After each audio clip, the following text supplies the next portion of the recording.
Oh my god, the background art. The background art is so well done. It encapsulates a lot here. I don't know if it's necessarily like pollen or snow, like what's glittering over here, but I guess I can turn off my background music now. Oh, I love this. Like, yeah, the animation is like just enough to be like very lively, and but it's also just like really peaceful around them. Like whatever bullshit they're about to deal with in their lives, they've got this little moment of solitude between the two of them, and there is just that. You can tell that there's that like intimate chemistry between the two of them. Oh, I can't wait to see that intimate chemistry. But yo, YouTube, booklets, Lolotov's lovely, lovely chat. Welcome to Scarlet Defiance, The Wall Between Us. Chapter 1 in a story. They've said that this is like their first part of a bigger story, so there's probably going to be sequels. I'm very excited for this. I love that.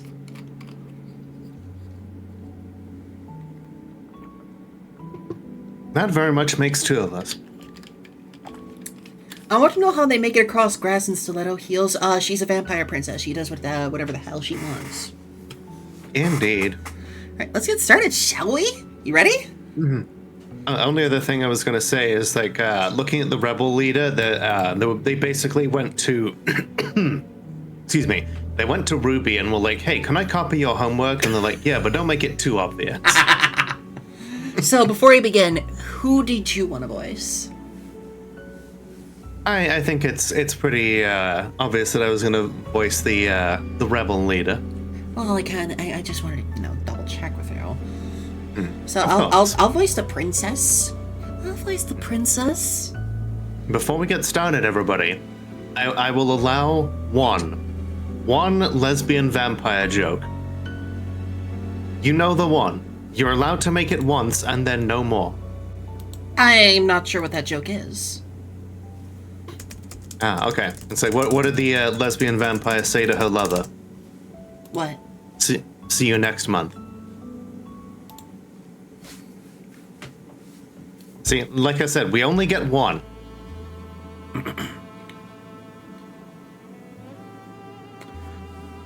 Would you like to start the narration here?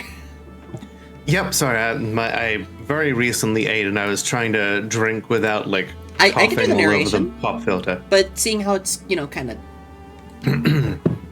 I love the AK here. There's a moment in life when you realize you've fallen deeply in love with someone. For me, that moment is this one. I also want to just really quick appreciate how many fire hydrants they have here. Either they deal with a lot of fires, where they need to, get to each and every fire hydrant, or they had a pretty shitty city planner. Plot twist. The fire hydrant system, like the water system that powers the fire hydrants, full of holy water. Hi, Akio! Just in case vampires are a big problem here. She's surrounded by the bodies of our enemies. A scarlet sea of endless corpses. That's hard. Her glare disappears when she looks at me. Vlatka. Her name is Vlatka. I love that name. Mm-hmm. And, I'm looking so disrespectfully. Right? Not just like at her, not just at her amazing personality arc or anything like that. But look at that little flower in her hair. Look at the detached sleeves. Look at that poofy dress. I love layered dresses like this. I love somebody who is like powerful enough to go butchering their enemies while wearing a big poofy dress like this. And the fact that her I guess it's like a tiara or a crown, but it's also like it's a mix of both of them. It gives her like the obvious like regal bearing, whilst also not being like overly like dressy and impractical. And it looks like she could probably like take it out and stab a bitch with it. Yeah, she's not a full-on queen either. Like that is not the headdress of a queen. Mm-hmm. Are you all right? I'm still gonna try and find a proper voice for her, but this is what I'm starting with. How do you like it? I like it. Are you all If you change your mind, we can always change it up as we go along.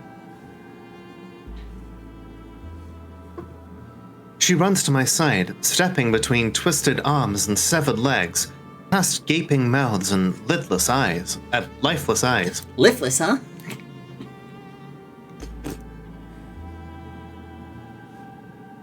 I'm fine. You know, sometimes I think you forget I'm also a trained soldier. Yes, this is a visual novel. I gesture at the bodies around me. She shrugs. Let me just quickly check and see if there is if there's like any specific endings or if it's a kinetic visual novel. Okie dokie. Okay, there's nothing listed in here. Okay. Too new a game for it to really have a guide like that, I guess. Yeah. Well, you know about me. Me! One of the strongest vampires in this generation.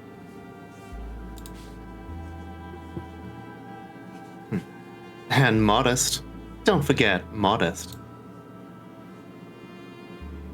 My attempt at humor doesn't seem to ease her concern, and she closes the distance between us, cupping my face in her hand. Yes, please. You humans are such fragile things. You break so easily. How am I not supposed to worry? Mommy. Vlatka brushes her thumb across the cut on my cheek. Withdrawing her hand, she slides her tongue slowly across her finger. Damn. The action is so intimate that I can't help suppress a shiver that runs down my spine, nor stop from blushing. I cough and try to change the subject. What are we gonna do with all of them? Maybe that's why there's so many fire hydrants, is, to deal with all the bodies and everything. There's just... Vlatka casts an unreadable glance at the bodies. Sorry, my sister's sending me a message. All good. Burying them would be ideal, or burning them to stop any disease, but I'm afraid we don't have time for that. I might eat them.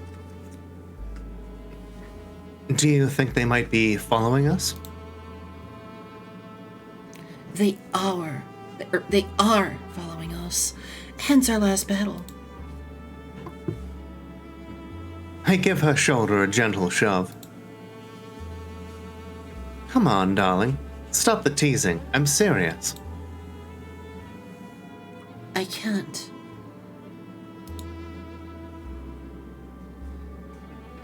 Of course you can. You just don't want to. I stop mid-sentence when I see the pain in her eyes. I can't stop. If I do, I'm afraid I won't be able to handle the weight of it all.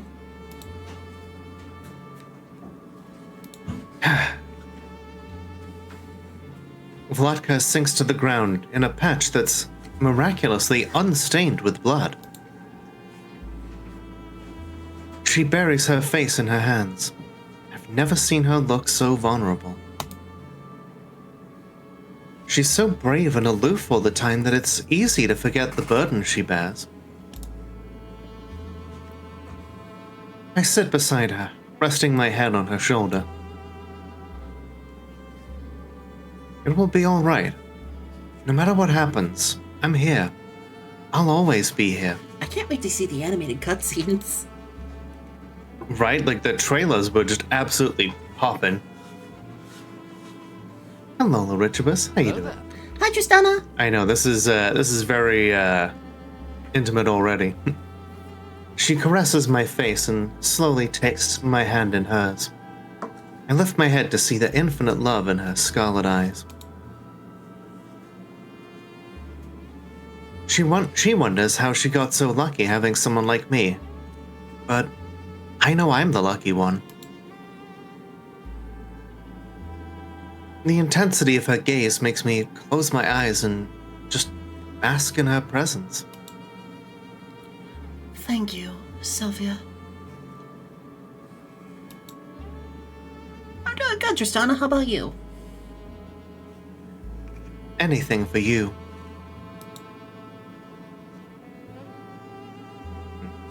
She presses her face into my neck and mumbles something incoherent. Is this real? Like, I love the intimacy of this moment, but like, surrounded by corpses and your enemies are like on your trail, like, is this really the best time for this? Yeah, it's anime as fuck. We got time. Yeah, it is anime as fuck, and I love it. What? Sophia. Sophia! Why are you shouting? I'm right here.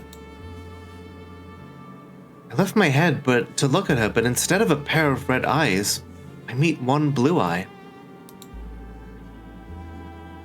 Karine?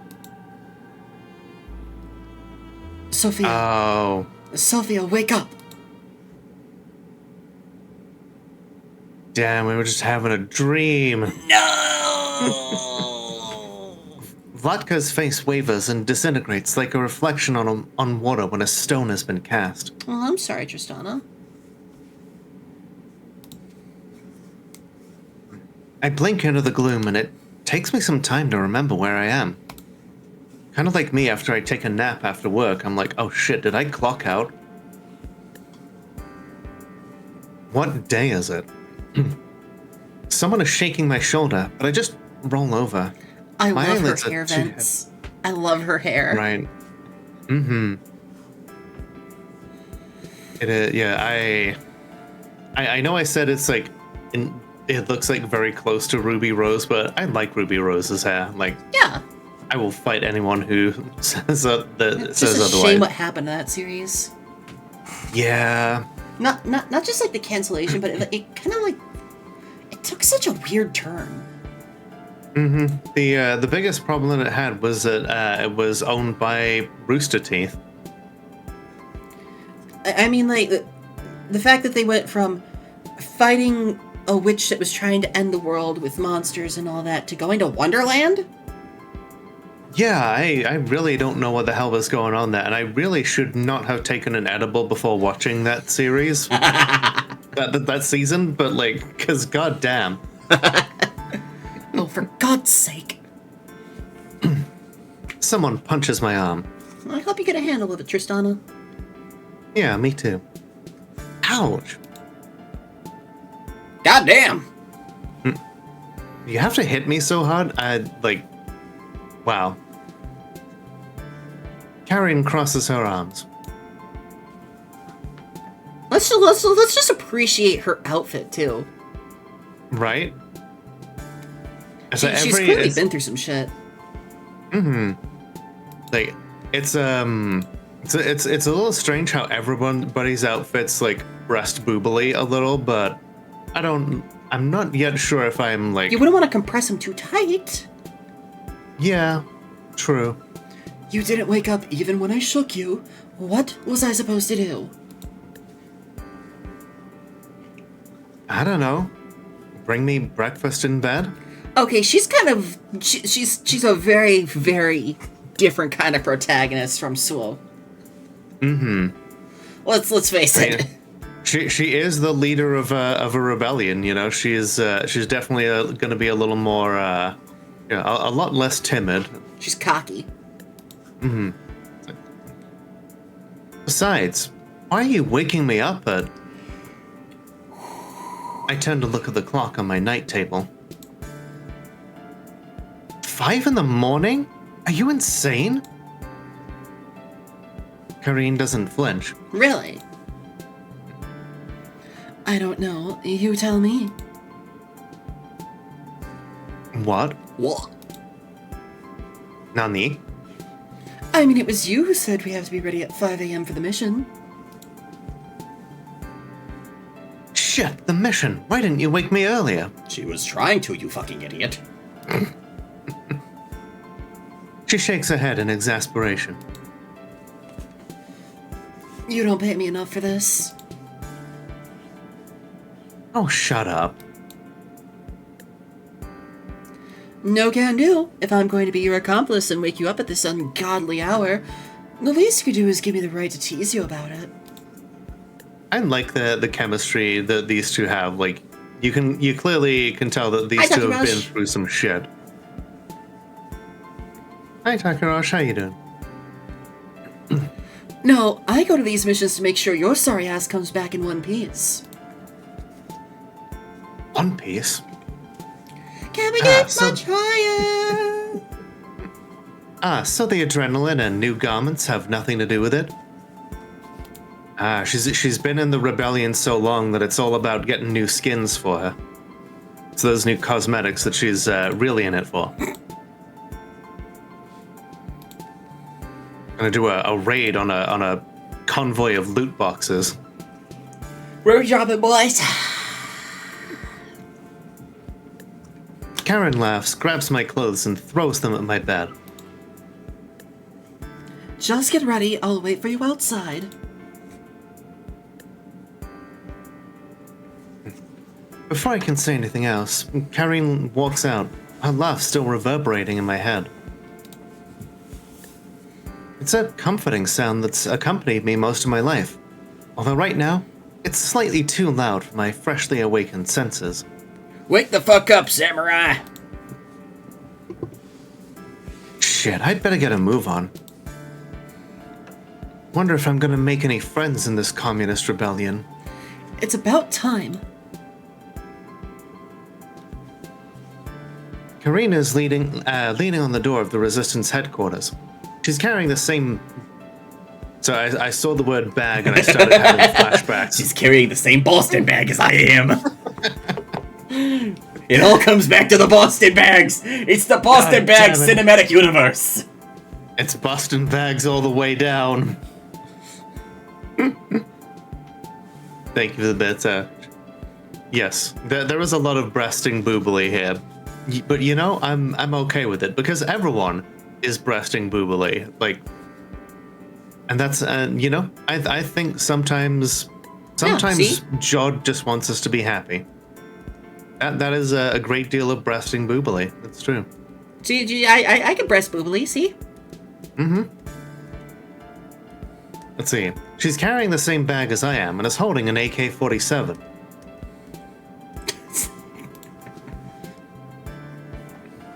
Oh, come on. It didn't take that long.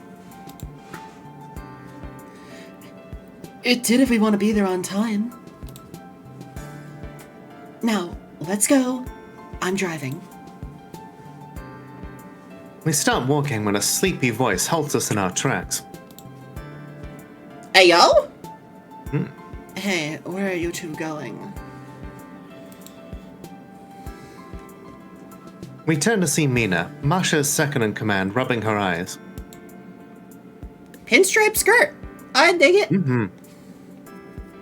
You know, I wouldn't have pegged that as like the ideal like rebel outfit, but you know, everyone's breast and boobily and has big old capes, and you know, I'm a sucker for a big old cape. Yeah, I agree. Well, just pull up a seat. Enjoy your time here. Just turn your brain off from all the negativity. Enjoy the lesbians. Exactly. Mina, what are you doing up this early? I was hungry, and then I saw you. Anyway, I might ask you the same. The leader and I have some personal business, nothing to worry about. Go back to sleep. I'm sure Masha wouldn't see it that way. Well, Masha doesn't need to find out, and I know we can trust you not to sell us out.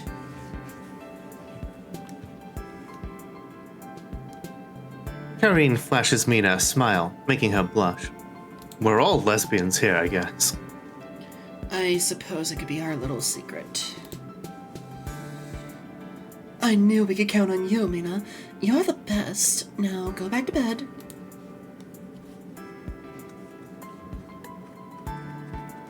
Mina nods and turns back to the quarters. Karine catches me grinning and frowns. Hold on a second, what is that? Apparently, Vlatka is a Croatian name. Oh! Diminutive of, What? Vladimira, is an old Slavic name meaning great ruler. Oh. I You're like lying. that. Nothing. Looks like you've got yourself a fan, that's all. I know Karine well enough to see a subtle blush. I can't help if I have that effect on people. Is this in the same Omegaverse universe as that other visual novel we were going to look at? The lip trip one. Question. Oh my god, yeah. So yeah, if you know what the Omegaverse is, it's usually like kind of a yaoi focused setting where, you know, MPreg is common.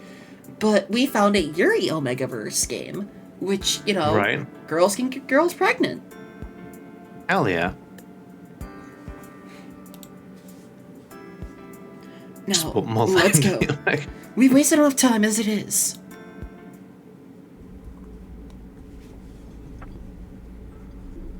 Can you see the guards? No, the clap of my ass cheeks keeps alerting them. Colonel, I'm trying to sneak by, but the clap of my ass cheeks keeps alerting the guards. I'm dummy thick. Yeah, they're in the same positions from when we scouted. We crouch behind a mound of earth, and Karine is peering through her binoculars at the research facility we're about to infiltrate.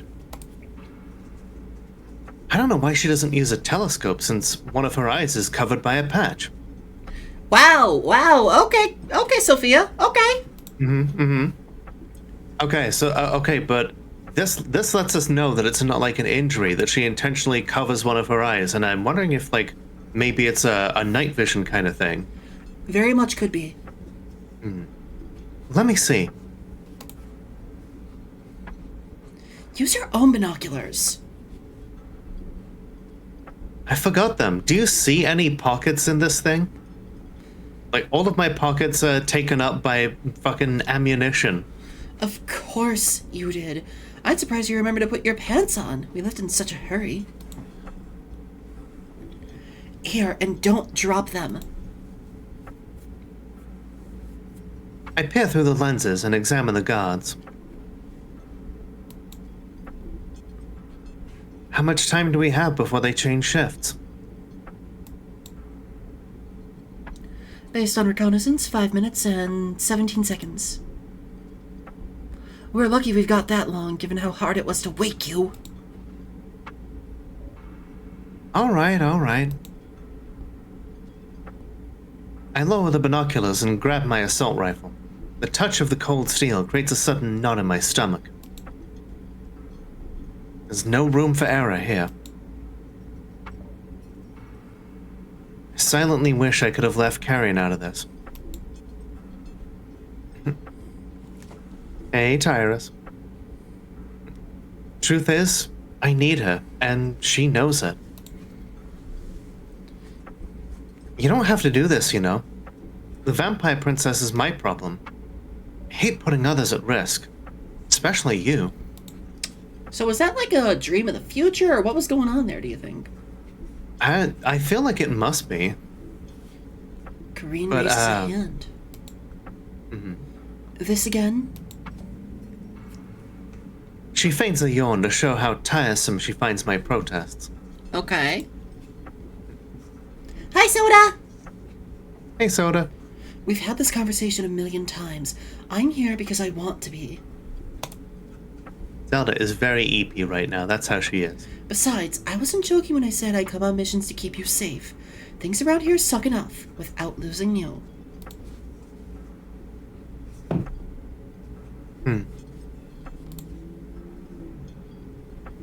I keep quiet. There's nothing I could say to persuade her. Deep down, I'm relieved. Buttercup's napping on my bed. Zonked the fuck out. Aw, She got some catnip, so she's sleepy. love that. I'd be devastated if she agreed and left me. Just bye, Felicia. Okay, enough conversation. It's time.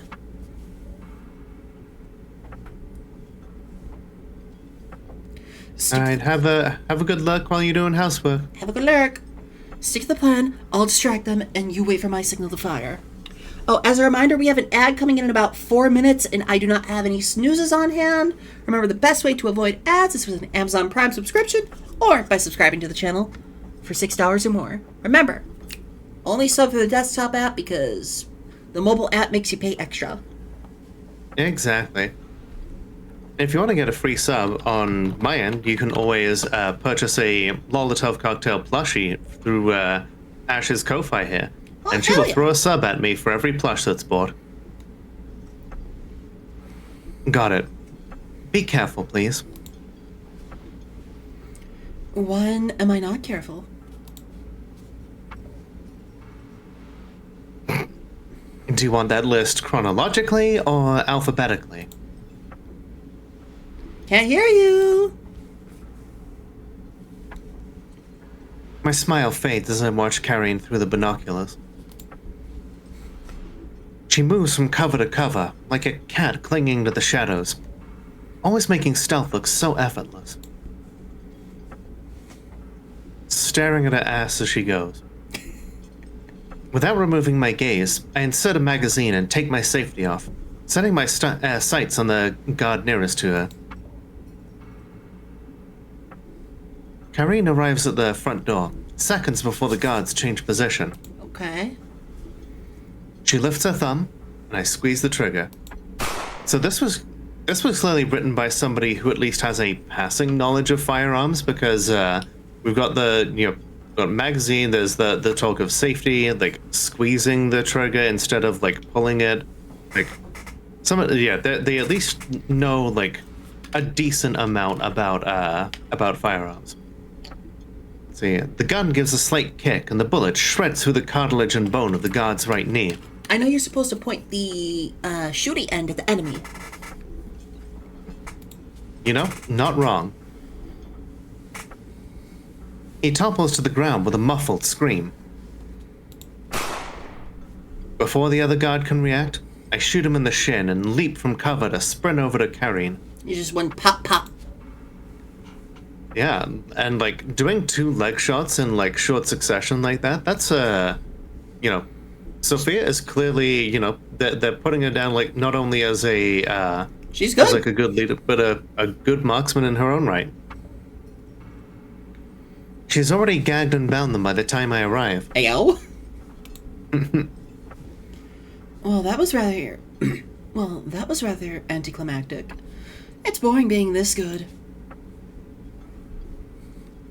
Well, that isn't foreshadowing at all. I just had to throw up a death flag. Karine sighs and grabs the guard's keycard.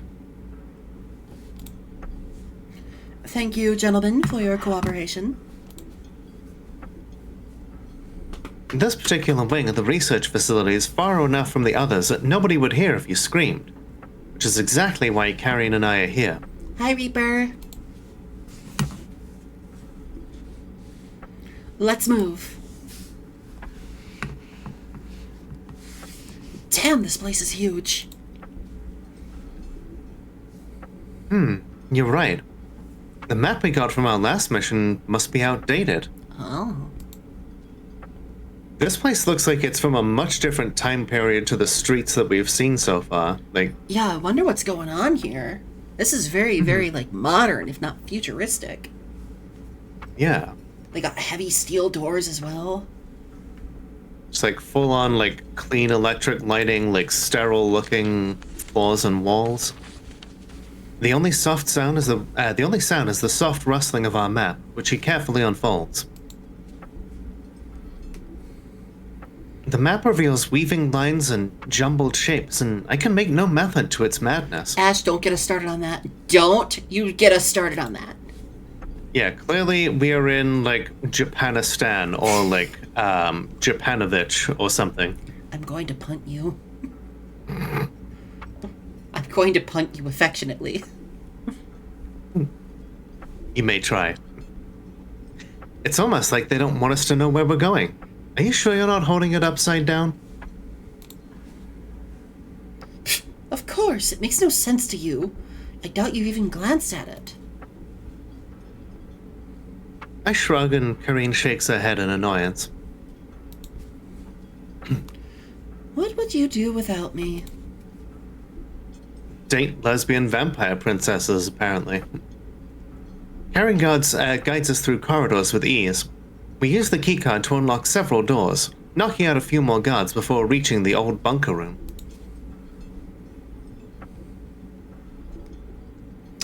We enter what appears to be an old laboratory. The flickering lights and thick layers of dust that blanket the metal speak of its abandonment. This whole place looks swanky. Yeah, like, and the row of, like, military jackets and boots there on the right, rows of guns and old supplies. What in comparison to, like, what was such a new looking lab before. Remember what we're here for. Salvage anything we can use, but stay focused on the main objective. Lesbians, got it. Karine nods. I mean, that's why Karine's got, like, the medal of her AK pressed, like, on the undersides of her boobs. It's so she can be, like, nipping out by the time we find any other lesbians.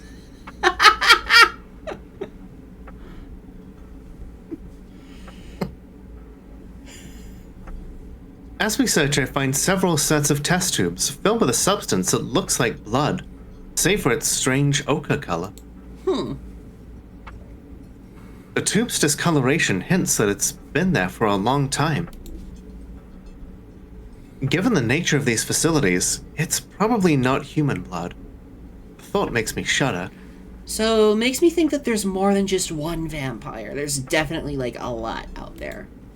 Yeah, most likely they make up the ruling class of this society. It's not lizard people, it's vampire people. And the blood's turning the frickin' vampires gay. Oh, hello, Invader Tim.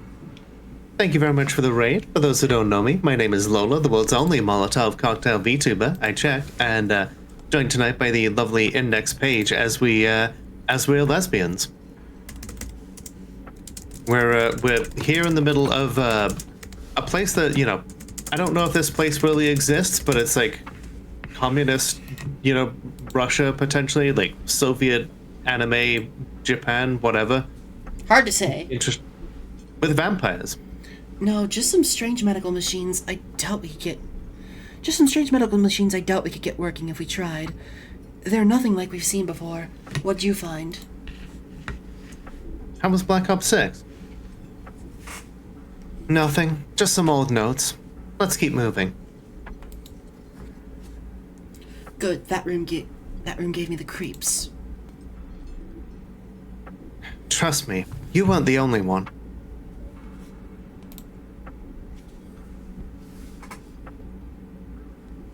We travel along several more corridors, stopping to scan any rooms for supplies or resources. Hum. The little ear was like close enough I could just like... Yeah? You gonna try it? I already did it when you had your eyes closed. Don't worry, we'll find something. The mission's not over yet. You're right. I think my one issue I have right now is just the lack of music. I mean, there is music in the game, right? Yeah, it's there, but it's like very subtle, and it's like it ties in there. like the creepiness of like where they are. Yeah, like it's there, and it's enough to make me feel like unsettled, and I think that's entirely just intentional. Come on. She pulls me by the arm and holds her keycard up to another door. It looks exactly like the same other room. Gasp. Maybe there's a connection. Maybe we're going around in circles. We find ourselves in a room full of cabinets and a board covered in diagrams not pictured. At the opposite end of the room is a large computer, also not pictured. So we got AK-47s and computers. I mean, the Soviet Union did have computers, and they were some of the only computers in the world that were non-binary because they used 0, 1, and 2 in their coding.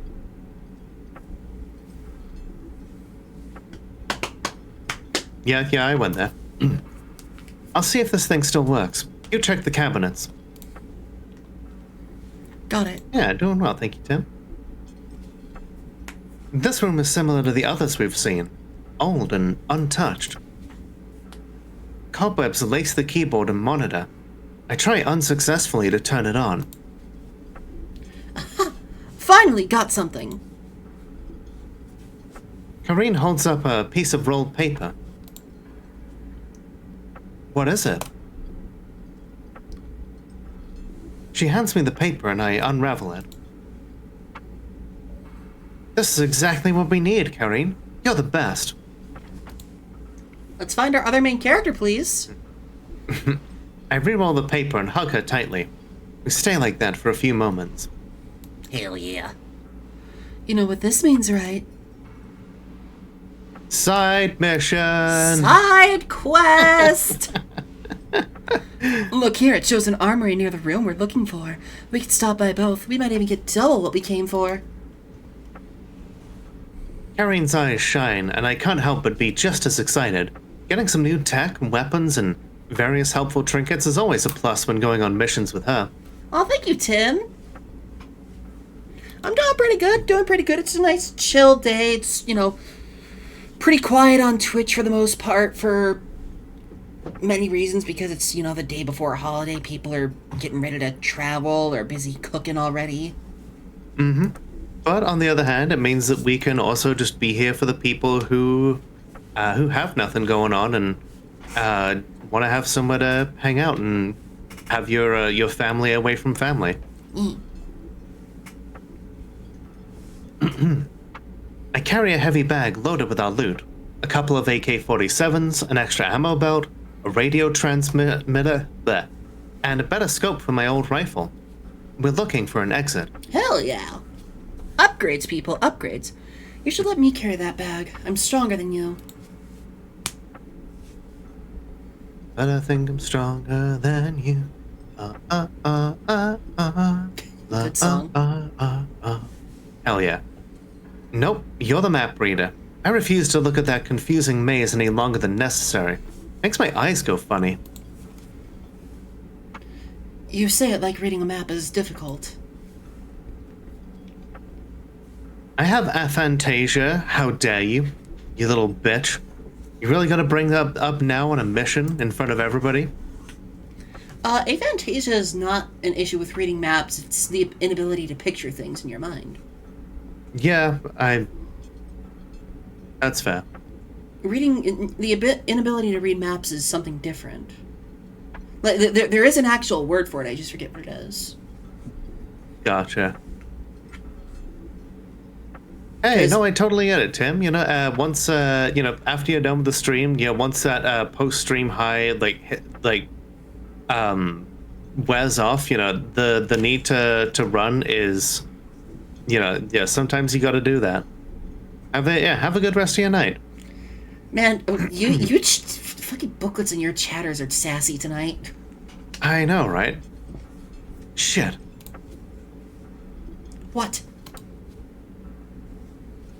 Down. 3 bullets zip through the air and Karine and I hit the floor. Our hands cover our heads as the bullets ricochet off the metal walls. Damn. Fuck! There weren't supposed to be any guards here. Fuck! This is serious. No shit, it's serious. Follow me. I run after Carrion, casting backwards glances at the guards. At 8 o'clock. I hoist the bag up and sling it over my shoulder, hoping it'll act as a shield for any incoming bullets. I spin and shoot one of our pursuers in the leg, but never stop running. Hell yeah. Get him. Look, there's a door. It's interesting that despite the fact that she's running and she is, like, carrying a bag over, like, one of her arms, she's able to look back, point, aim for the leg, and hit. You know, she hasn't wasted a single shot yet. You know, she is, they're doing a great job of, like, characterizing both of these two. And, we haven't stopped to waste an entire, like, couple of paragraphs on the details of the fucking bag or anything like that, Seabed. I will not let that go. I follow Carrion's gesture, but from the corner of my eye, I see the guard I shot in the leg stabilize himself and aim at Carrion's chest.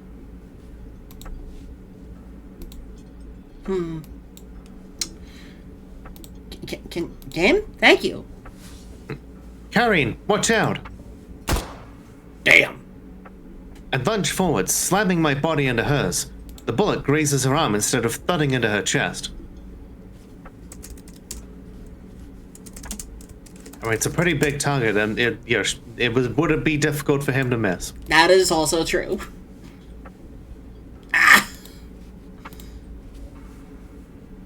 Carrion clutches her arm as blood seeps out between her fingers, coloring her sleeve. Are you alright? No, tell my wife I love her. What kind of question is that? I've been shot? It was rhetorical. It's a flesh wound. Don't worry about me. Worry more about the next bullet hitting us in the face or something. She makes light of it, but I can tell from her gritted teeth that it's more than a graze.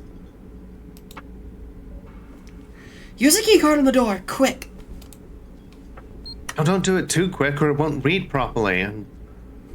Oh no, flashbacks to Among Us.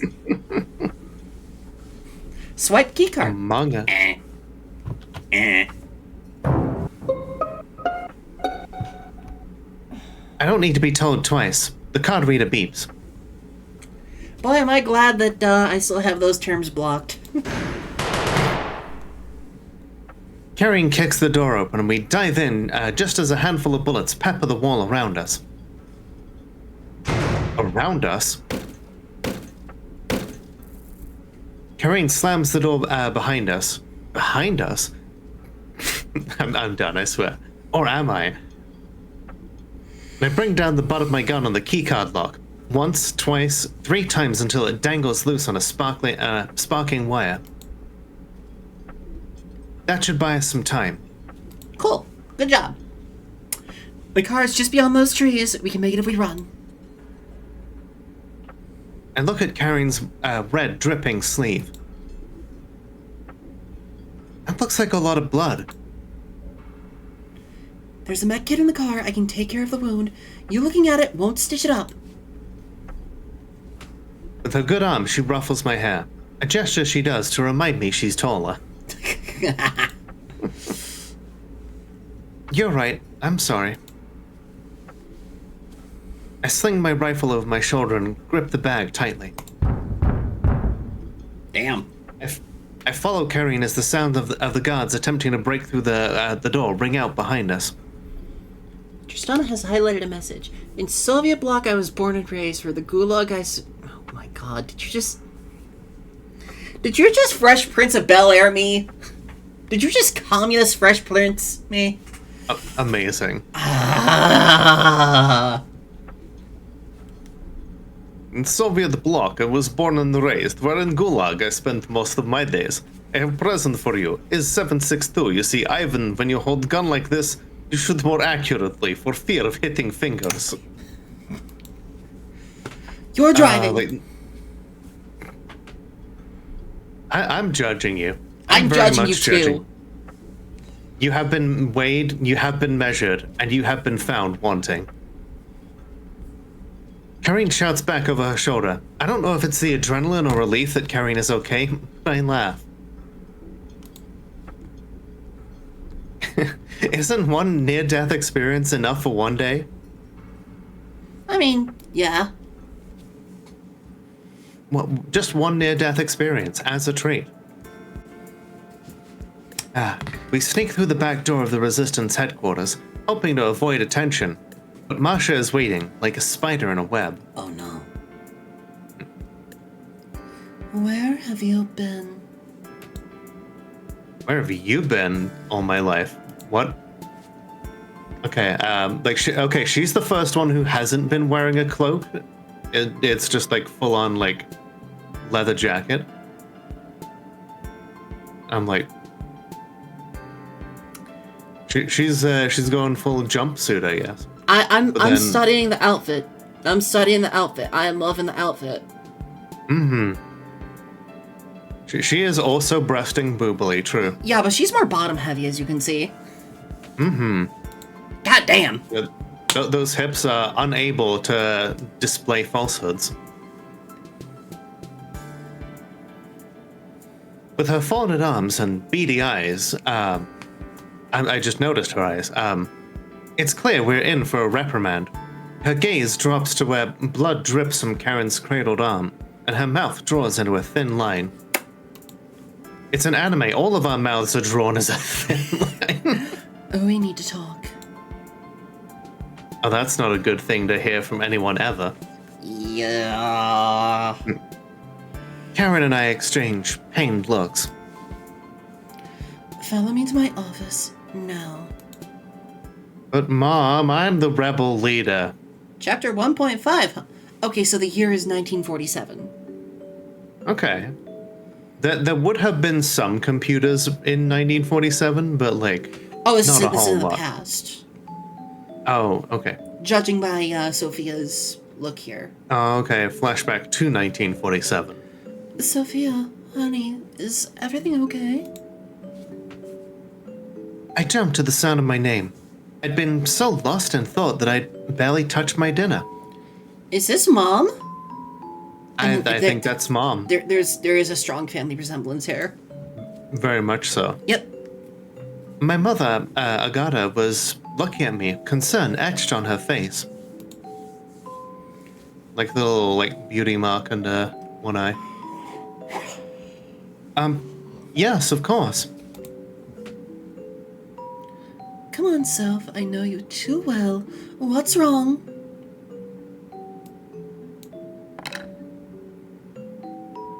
Nothing. It's just... Just what? I heard some things today about vampires. Bad things that I didn't know before. It was shaking me up. Yeah? What'd you hear? Yeah, what things? And who told you? Yeah. Mr. Jennings, in class. He did a lecture on it. Oh, God. Fuck. You okay there? Yeah, I just had to stretch my neck because I've had this, tension in it all day that finally cracked. Yes. That feels so good. Isn't it great when you finally get that, pop you've been waiting for? Hang on. Perfect thing to go with the stretch. Hi, Veta. Ow!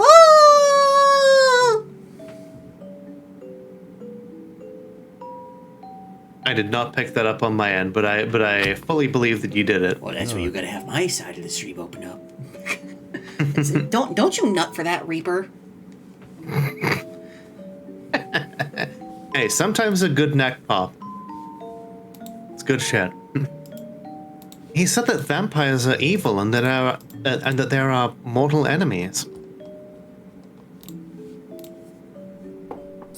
Oh. Agata frowned and tilted her head. Is it Agata or Agatha? Like Agatha. Oh, it could be. It could be. Yeah, you're right. Is it true, Mama? You've always told me they were our allies. You've always accepted them. And Father did, you know, before what happened.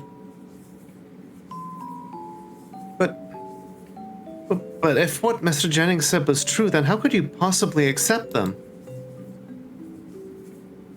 They're monsters. My mind, as always, flashed back to vivid recurring dreams of a beautiful, red-eyed vampire. Oh. Where I'd always felt comfort and adoration. All of a sudden there was disgust and fear. Calm down, dear. I can explain. Can you? Yeah, your teacher's a fucking idiot.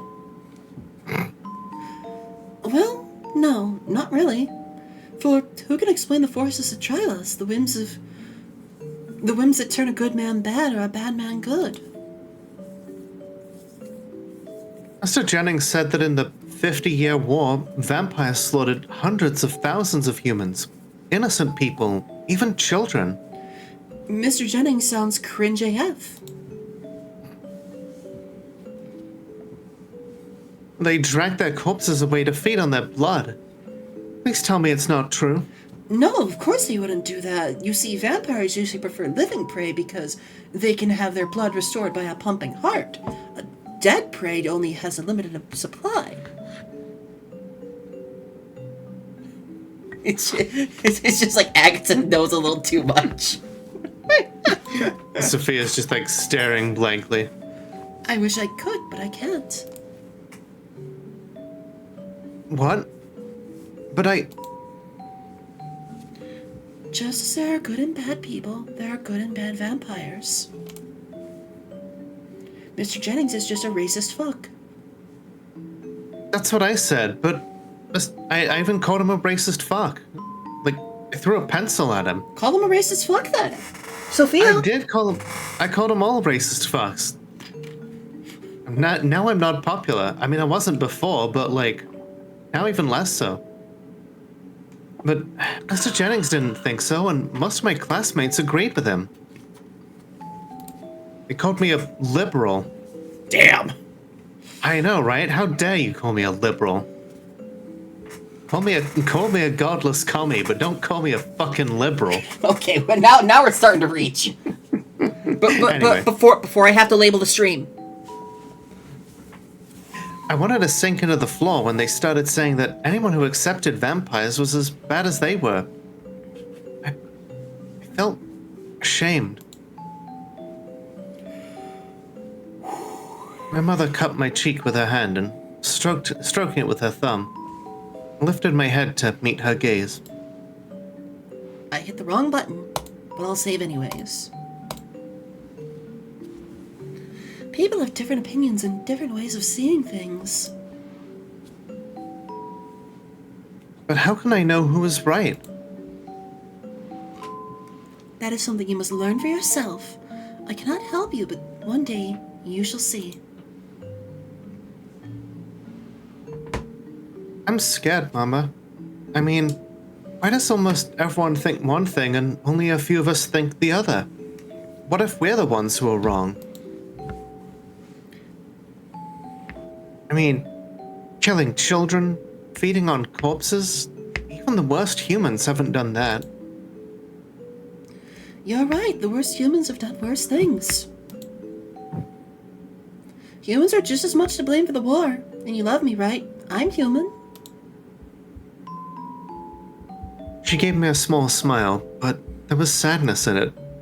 An unspoken resignation that she could no longer shelter me from the dark truths of the world. Damn. Right? That innocence was ephemeral. Of course I love you. I need some time to think. I need some air. Do you think she's half vampire or full human? Hard to say. Given Agatha's standpoint on vampires compared to other people's standpoint, Agatha has had a past with them in some way, I think. Right, and it's been made clear by like the title screen that vampires don't necessarily have to hide from the sun. And she's also clearly said, hey, you love me even though I'm a human, right? Right. What happened to Dad? Was Dad also a vampire? I suddenly felt claustrophobic, like the room was spinning and the walls were closing in. I stood up from the table and grabbed my jacket and reached for the door. Oops. Sophia, wait! It's too late to go out, please! I slammed the door behind me hard enough to shake the house. My mind was in turmoil, so I ran. And even when I found myself in a strange part of town, I kept on running. The only clear image in my mind was how many fire hydrants there were, and a pair of red eyes and a pale, beautiful face. The figure that always appeared in my dreams like an angel tonight seemed like a demon. Okay. Chapter 2. Cresteras. So this is definitely like a different world. Right, and yeah, I guess it makes sense that, even if Vlatka has been appearing in Sophia's dreams for some reason, that, she's potentially going to be a lot older on account of, being a vampire. Yeah. Also, seems like this is similar to Perfect Gold, where we switch narration. I like that. Tonight, I come of age. I'm Princess Vlatka Ratsvan Zugravsk. Zugravesk. God damn. I know, right? Future ruler of the vampires. Lady Dimitrescu prepared us for the correct pronunciation. Yep, this is also true. The lights in the ballroom bathe everything in gold, competing with the harsh flashes of light from hundreds of cameras. The overwhelming sound of shutters clicking makes me suppress a shudder. Showing weakness would not be befitting of a princess. Princess Vlatka, please look this way. What are your thoughts on our nation's current state of affairs? Oh my god! Pose for the photos, darling. A tidal wave of reporters, journalists, and photographers surges forward. I bite my tongue and press a strained smile to my face. I was already infamous and famous to humans and vampires. What's one more photo shoot? Try not to look so cold and emotionless, dear. In all honesty, it's just my regular expression. I have resting bitch face. I've never been good at posing for cameras, and I doubt that'll change anytime soon. Eventually, the flashes stop and the reporters go away. I try to hide my relief as I hear my father approaching. Oh! Oh, wow. I was gonna say, we've only seen female models in the game. I think this is one of those, what do they call them? What is it when it's like women but like not? Oh, men. God damn it, Lola. Yeah, men, yeah. Okay, yeah. I thought you were being clever and saying something different. Chad, am I saying that right? Men? I'm going to put you in Tupperware and shake you. Oh my goodness. Look at this Dracula-looking motherfucker. Right? Like What is a man? Immaculate. A miserable pile of secrets. It's like, no, what is a man? I really need to know. There's so few of them. Before we begin, I would like to thank you all for attending our beloved princess's 150th birthday. Huh. So 150 is of age to the Society for Vampires. Rounds of applause reach the ballroom's high, arched ceilings, and the band starts playing an elegant, fast-paced melody that urges people to the floor. Please enjoy the ball. Couples waltz across the polished tiles, moving to the music, gem-studded dresses meshed with fancy, well-tailored suits. I used to love such a spectacle when I was little. It felt like a fairy tale. Not anymore. I approach a table filled with lustrous desserts and champagne in glass goblets. Perhaps if I hide behind a cake, no one will spot me. Flatka Ratsvan Zugravesk, where do you think you're going? I raise my plate, stating the obvious. I'm eating? I know that, darling. What I meant was, why aren't you mingling? There are many lovely gentlemen for you to meet tonight. Maybe I'm not interested in gentlemen, Mother. Oh no, this society is compad. I try why not we're to rebelling? cringe At my mother's euphemism for a potential suitor. I thought you and Father had decided to handle these lovely gentlemen I'm supposed to meet. We will, but it would be still good for you to meet them now. By myself? Wouldn't that cause a scandal? There are plenty of guests here if you're worried about being perceived as dishonorable. Would you prefer your father and I walk with you? They could do all the talking and save me the trouble, but having them at my side and putting words in my mouth would be just as bad. No, I'll be fine on my own. Thanks for the offer. Can I at least finish my food before I go? All right, darling, but then you must act the part. Fuck you, Mom. Get in line. She nods and goes away. I take my time to finish the sweet I'm eating and drink my champagne as slowly as I can. Then I take a deep breath. Just as I'm re-entering the ballroom, a sickly sweet voice coos. Do you want to? Your Highness, what an honor. It's wonderful to see you. I turn to see the wife of Viscount Albesque. Lady Albesque is bowing before me. She's a petite woman with a big mouth. They say if you want the world to know your business, tell Lady Albesque. Lady Albesque, to what do I owe the pleasure? I just wanted to congratulate you on such a fine celebration and important occasion. Why, thank you. It's not every day the vampire princess turns 150. That's how time works, bitch. She laughs as though she said something extremely funny, then clears her throat.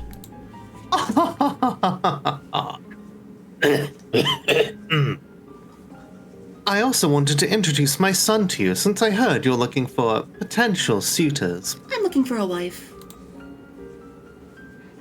That's what I've heard. I've got some great news about my son, and for,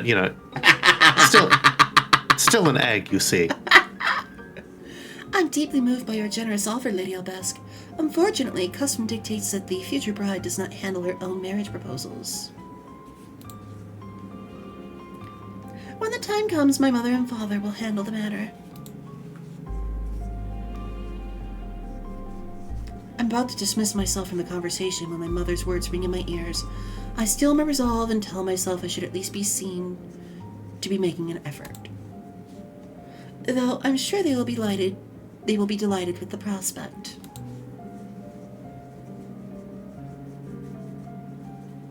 Lady Albesque smiles. I'm elated to hear that, Your Highness. Your mother and father must be thinking about this arrangement for quite some time now.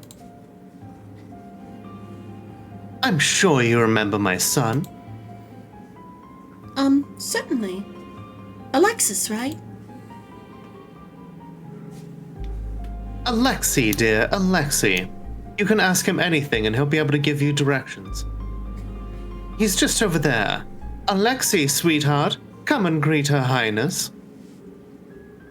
Sweetheart? Is he a mama's boy? A small vampire who can't be more than 100 years old appears from behind Lady Albesque's frilled skirt. Really? Wow. You're trying to set the vampire princess up with someone that's not of age. Lady, you need a punt. You need a punt. This is classic royalty shit, though. Greetings, Your Highness. It takes all of my self-control not to do something I might regret later. Besides, it's not Alexei's fault. The poor boy looks terrified. It's a pleasure to meet you, Alexei. How old are you? I'm about to turn 80. That's how you know that he's a kid. If you say that you're about to turn that age, you know that that's you're either really young or really old. She's trying to set her son up with someone almost twice his age. I know, and like he's so young, he doesn't even get a character model. He is literally a child. It's like so funny that like 80 years old is a child for this society. He says it with such childish pride that it's almost laughable. A fine age. It was a pleasure to meet you, Alexei, and you, Lady Albesk. But I have other affairs I must tend to. But Your Highness. Now, if you'll excuse me. Yum. Yum! I dip my head in curtsy, hastily making my way towards a large goblet of wine. Did you see how she treated Lady Albesk? Conceited so-and-so. Oh. Vampires whisper behind my back, knowing full well I can hear them. Vampires, like bats, have excellent hearing. The constant blabbering hurts my ears. I wish I could turn their voices down. Well, as you see, we already did. Even a pretty face can't fix arrogance. I'm about to lose my patience when a familiar voice cuts through the drivel, like the sword he likes to wield. Hey, yo? Julian. You wouldn't call her a pretty face if you had seen her training. You wouldn't just call her a pretty face if you had seen her training. I see a tall vampire with a glass of what could be blood or wine swirling in his hand. As he walks past, he leans in with a wink and whispers. So, yeah, what we've learned so far is, like, vampires in this world seem to age and, like, clearly, like, mentally and physically develop, and that they can just consume normal, like, human food as well. It's interesting. And it's all been explained to us, like, within the course of the dialogue without having to stop and exposit about it. And yeah, it's good pacing. Yeah. Focus, princess. You... 40 years ago. So they could do some sort of blood magic. I guess. Being able to create their own, like, weapons out of it. Also, funny that her development physically, like, over the last 40 years was mostly in the chest department. Yep. Won't be able to beat me with that kind of attitude. Very cool pants, though. Hell yeah. I would love pants like that. I thrust my blood sword, trying to attack Yulian's side, but he blocked it with his own blood sword and gave me one of the cocky smiles all the maids fall for. Oh, they're blood swords. Literally blood swords. Yeah. They don't feel the need to necessarily explain what a blood sword is. It's a sword, it's made of blood, it's a blood sword. It's blood magic. I took one step back to get momentum and lunged with my sword, but he easily dodged aside. Your combat stance needs work. Bend your knees less. I glared at him, but followed his advice. Domain expansion, no! Keep your stance wide. Keep your body lowered. As you're moving backward, keep your eyes on me. Anyway, yes, just like that. Try lunging again. I did as he said, but this time I managed to almost hit him. Good, good. Now. I thrust this time, and he managed to block it at the last second. The sound of that our swords made when clashing sounded like a victory to me. Peter retreated and fainted, making a fake attack that distracted me enough to almost lose my balance. When he was about to strike again, I spread my wings and rose a few feet above ground, dodging the attack. Okay, so they can manifest wings. Okay. Hey, that's cheating. Bitch! Fly yourself! Right? It's not cheating, it's using everything I have to my advantage. Touché. My wings started feeling heavy, so I drifted back to the earth and let them disappear as my feet touched the ground. Okay, so like very limited use of them, perhaps? Maybe it's just her? Besides, it's not like I can fly for long periods.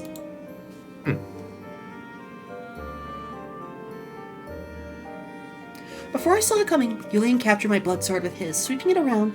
I tried not to let the magic disperse, but he was stronger than I was and I faltered. What do I always tell you about losing focus? What? He made a He made a final strike, pointing his sword at my heart. Thank you, Ash. Yes, sword, sword, sword. If this was a real fight, you'd be... I knew he was right. I'd be dead if this had been real, but something inside me refused to give up. I focused on Julian's blood sword and wished for it to be mine, to bend it to my will. Oh. Julian watched in shock as his sword disappeared from his hands and appeared in mine. The blade that was once pointed at my heart was now pointed at his stomach. How? Magic, bitch! I looked at the sword and smirked, unsure of how I'd managed it, but pleased nonetheless. Ha! Checkmate! How does it feel to... My words trailed off as I saw his expression. He looked as if he had seen a ghost. True, he might not be the most gracious loser, but that wasn't it. Class is dismissed. So whatever she's doing is not common. Right. What? Julian, wait! But he didn't listen to me, and just turned and walked away. You dare use my own strap on me? What? What's that? That was, and that again, great exposition, like using a flashback to explain how they fight, the kind of abilities we can expect them to have, How they and know the fact each that she other. can, how they know each other, and how she clearly has an ability that isn't common. Like, maybe she is simply just, maybe she is like tough, and simply, somebody was like, not even you can bend metal, and they would just like bet, like, what if I tried? Still one of my favorite maybe- scenes. Right? Maybe nobody else has thought, like, what if I just blood bend, like, the other person's blood sword and, like, steal it? The boulder is conflicted about fighting a small blind child. Ha! They should call you the Pebble. The boulder is over his previous convictions. So good, but, like, it's intriguing Thank you for because it hydrating. explains a lot, and yet it also keeps enough unknown to keep me interested. Exactly. Strike with confidence, know your limits, and most of all, never underestimate your opponents, princess. Now, if you'll excuse me, I need to sample some more desserts. Julian raised his glass in a toast before taking another sip and smoothly intercepting a gaggle of several beautiful vampires. I suppressed a smile, wishing I had had his unabashedness. Okay, I need to recover. I'm finding it difficult to concentrate with so many fake pleasantries. I think I can go for maybe another hour, Okay. because it's, kind of... I'm not used to putting all this voice effort in, and I wanted to do some auditions tomorrow as well, because I'm gonna have all day tomorrow to myself. Fair enough. Yeah. You let me know when you hit your limit, and I will have other things that I can do as well. Yee. I want to talk with my father before I meet the one suitor I dread the most. Oh no.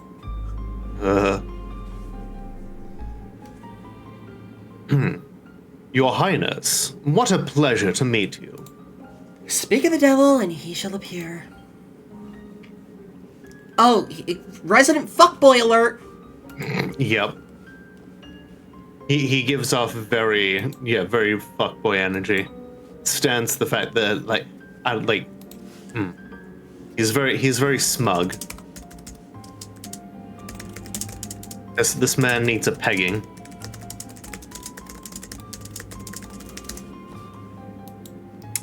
I mean, who is this pretty boy and can I step on him? Hi, Don Patapon. I winced at the sound of the voice, composed myself, and turned with a forced smile. Mihai Stanislav has his usual creepy smirk in place. Lord Stanislav, I had expected your company. Just call me Mihai. Lord Stanislav is my father. Oh, great. He's one of this type of people. Mm-hmm. I want to kick him in the dick. That's all of him. He's just one giant dick. I want to kick him in the dick. Index say fuckboy, but now you see why. Oh, there is no way I would forget that. There is no way anyone would forget that. My apologies. How can I be of service? So cold, Vladka. Since it's clear we'll be spending the rest of our lives together, I thought we should get to know each other a little. No, fuck off.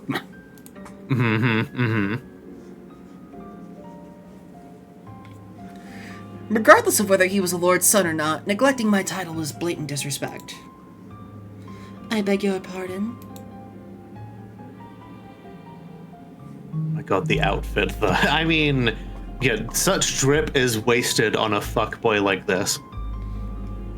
I'm hurt. Here I thought I was the most suited for you. He feigns sadness, and I feel my lips curl in disgust. That's not something for us to decide. Mihai's carefully crafted expression slips for a second, and an irritated boy stares back at me. He regains his composure and straightens. Running one hand through his hair, he smiles. I imagine it's a great deal of effort for this boy to straighten, because good God, he does not look interested in women. Well, it's not much of a decision, is it?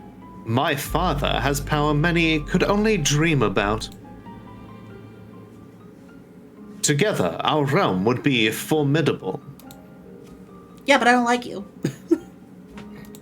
Yeah, I don't really like you either. You know, I'm after those huge tracts of land, and I'm not talking about your tits. Mihai smiles eagerly at my silence, interpreting it as consent. He slides close at me, rubbing my arm and looking down at me. Ugh. Gross. Ugh. Gross. Like I mentioned, why don't we get to know one another? How is it that I've ended up voicing so many creeps lately? The one that I'm doing voice acting for is a god that's been stalking a character since she was 4 years old. She's 17 now. He looks at me from head to toe in a way that makes me want to throw up. Spend some quality time together. You're about to get a bottom surgery courtesy of my foot.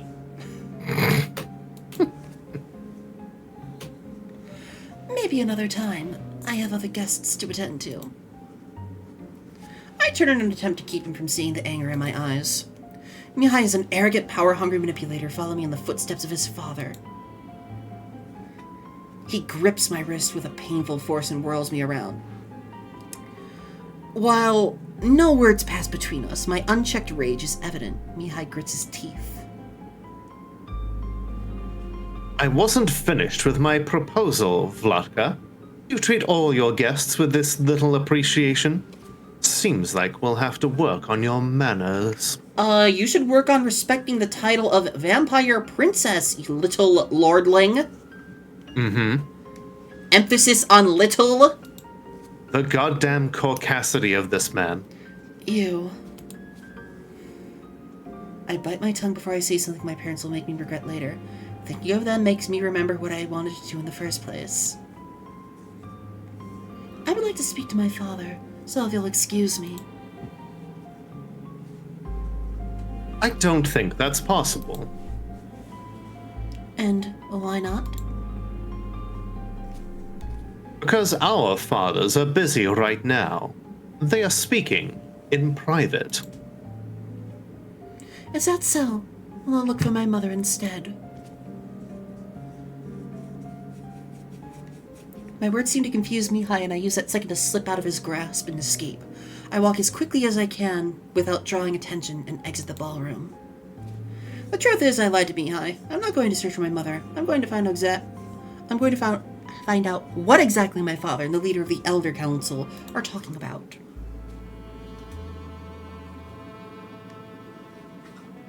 I walk to where father usually has his meetings and hope for the best.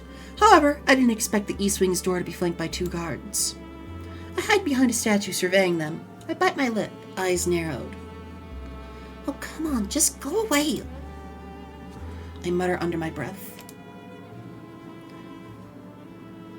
Hey, weren't we supposed to guard the other wing? Ah, shit, you're right, let's get moving. I blink, unable to believe my good luck, and I barely have time to duck behind the statue as I pass. I arrive at the main hall without being caught when I hear the council leader, Lord Stanislav's voice, as well as my father's coming from a closed room. I peer through the keyhole. Within, no lanterns or torches are lit, but silver light from the full moon dully illuminates the 2 figures facing each other. I can only see my father's back as he spoke. Wow. Mm-hmm. Wow.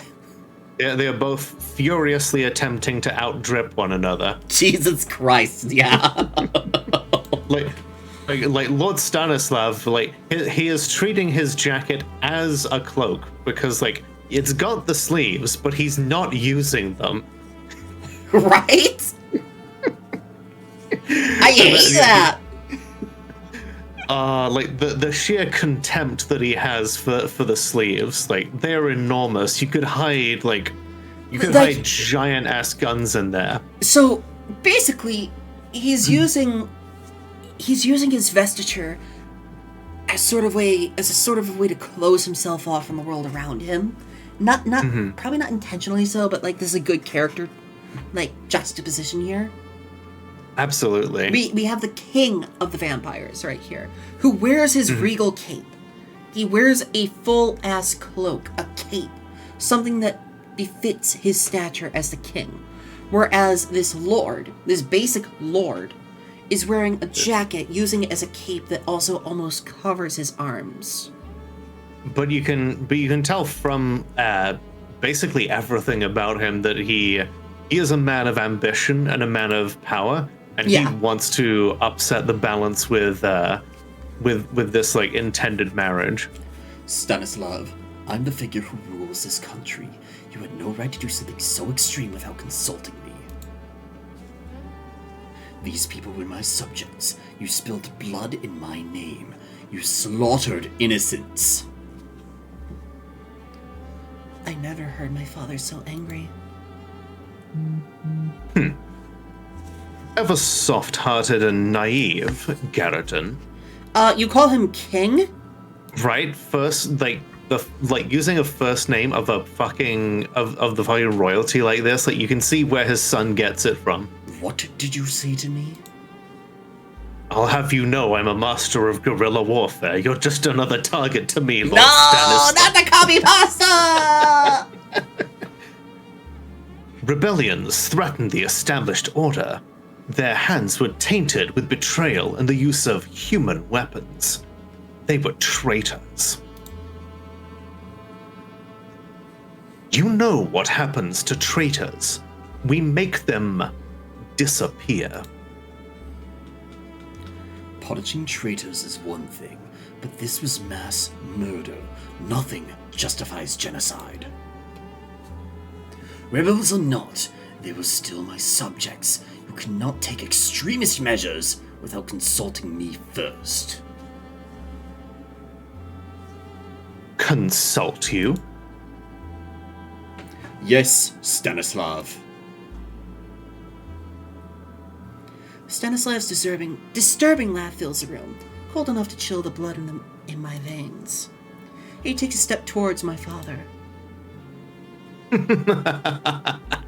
Let's be transparent, Garridan. We've been hiding our hands the entire game, and it's time to have a little fun. Never forget, you might be a king on the table, but at the end of the day, I'm the dealer. Boo! Shut the fuck up! Right? You can tell that he was like standing in front of, I don't know that if mirrors work for vampires, but like, you know, he was practicing this shit in the bathroom for like days before he met the king to do this. Yeah. And he was convinced that he was cooking with that line. It has been like this since your father was king, and it will be like this forever. I see my father clench his fists. It pains me to see him this helpless. I won't allow you to continue abusing your power. It's clear your place on the Elders' Council was too much for you to handle.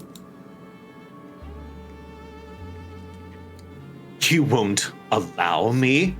What interesting phrasing for a man with no real power. Does the puppet not allow its master to pull its strings?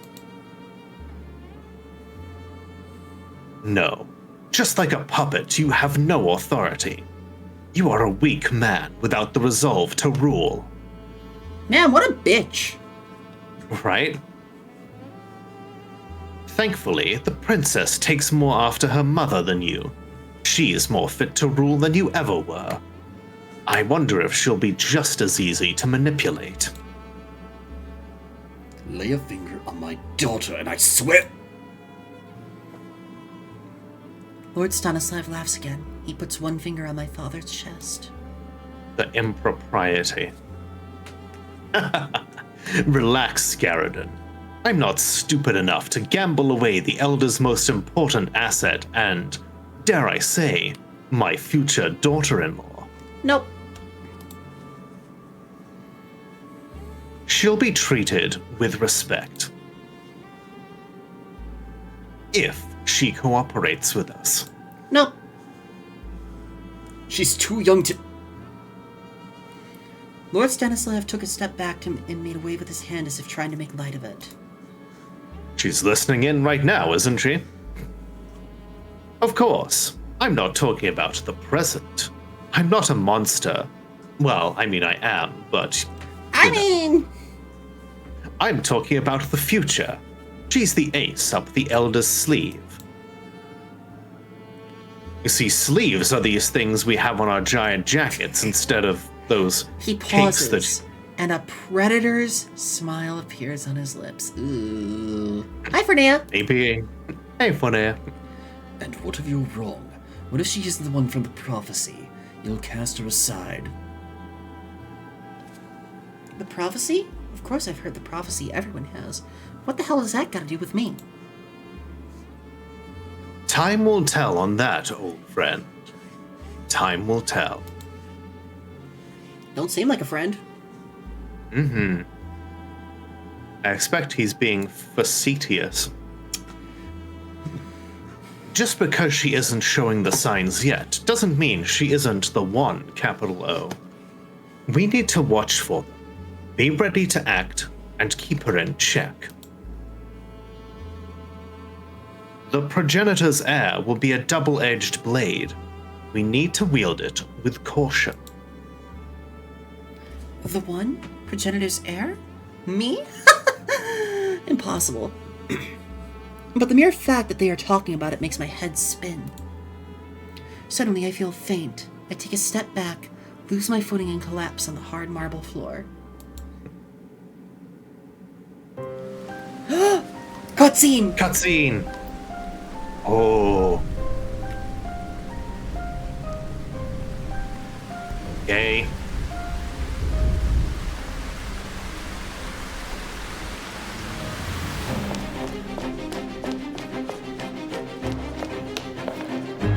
Full-ass animated cutscenes, that's wild. Mm-hmm. Not just like the barely animated stuff that we've had so far, which has still been gorgeous. Or the imagery of like the reflection in the shell casings. I know it's actually Damn! Shot his fingers off! Oh! Yep, grenade. Oh, that is gory. I love when vampire fiction is not afraid to get its hands dirty with like the level of violence.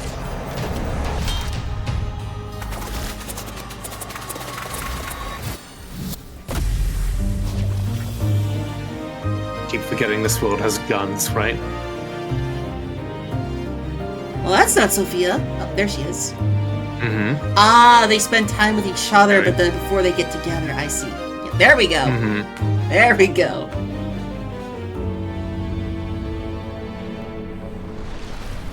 Oh, the yin-yang imagery combining as well. Oh, I'm liking this.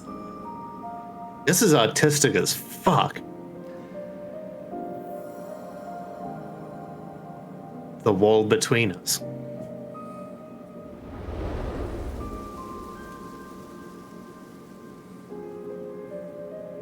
Scarlet Defiance, the wall between us. And that's the game. That's it for now? No.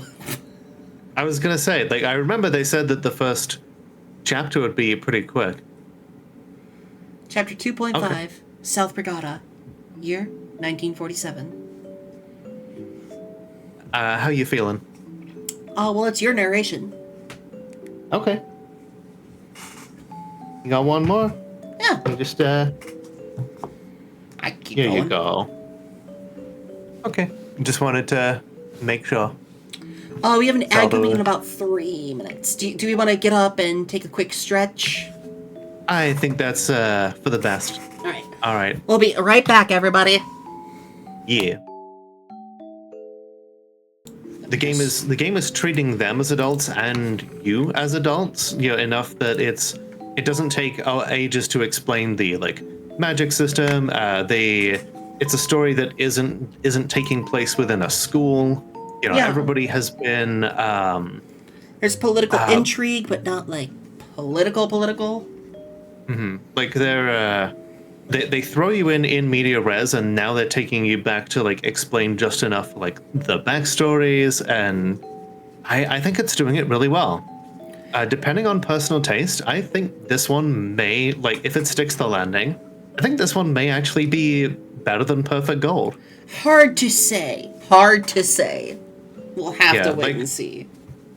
Exactly. Yeah, but you know, I've definitely got good Hi, feelings Rising about it. Tempo. Welcome on in. Thank you for the first time chat. I am definitely going to be leaving a review on this amazing game. Absolutely. I think I'll have to buy a copy of it as well, just so that I can leave it a review. Because I'm gonna have to ask, considering you're asking that. Did you work on this game, Rising Tempo? Because I'm definitely gonna be leaving a. Oh my god. I am absolutely in love with the character design so far. I am in love with the potential backstory we have.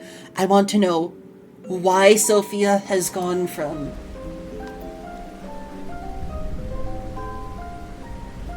What's that sound? What sound? Oh, that's the game. I opened up the story page. Oh, okay.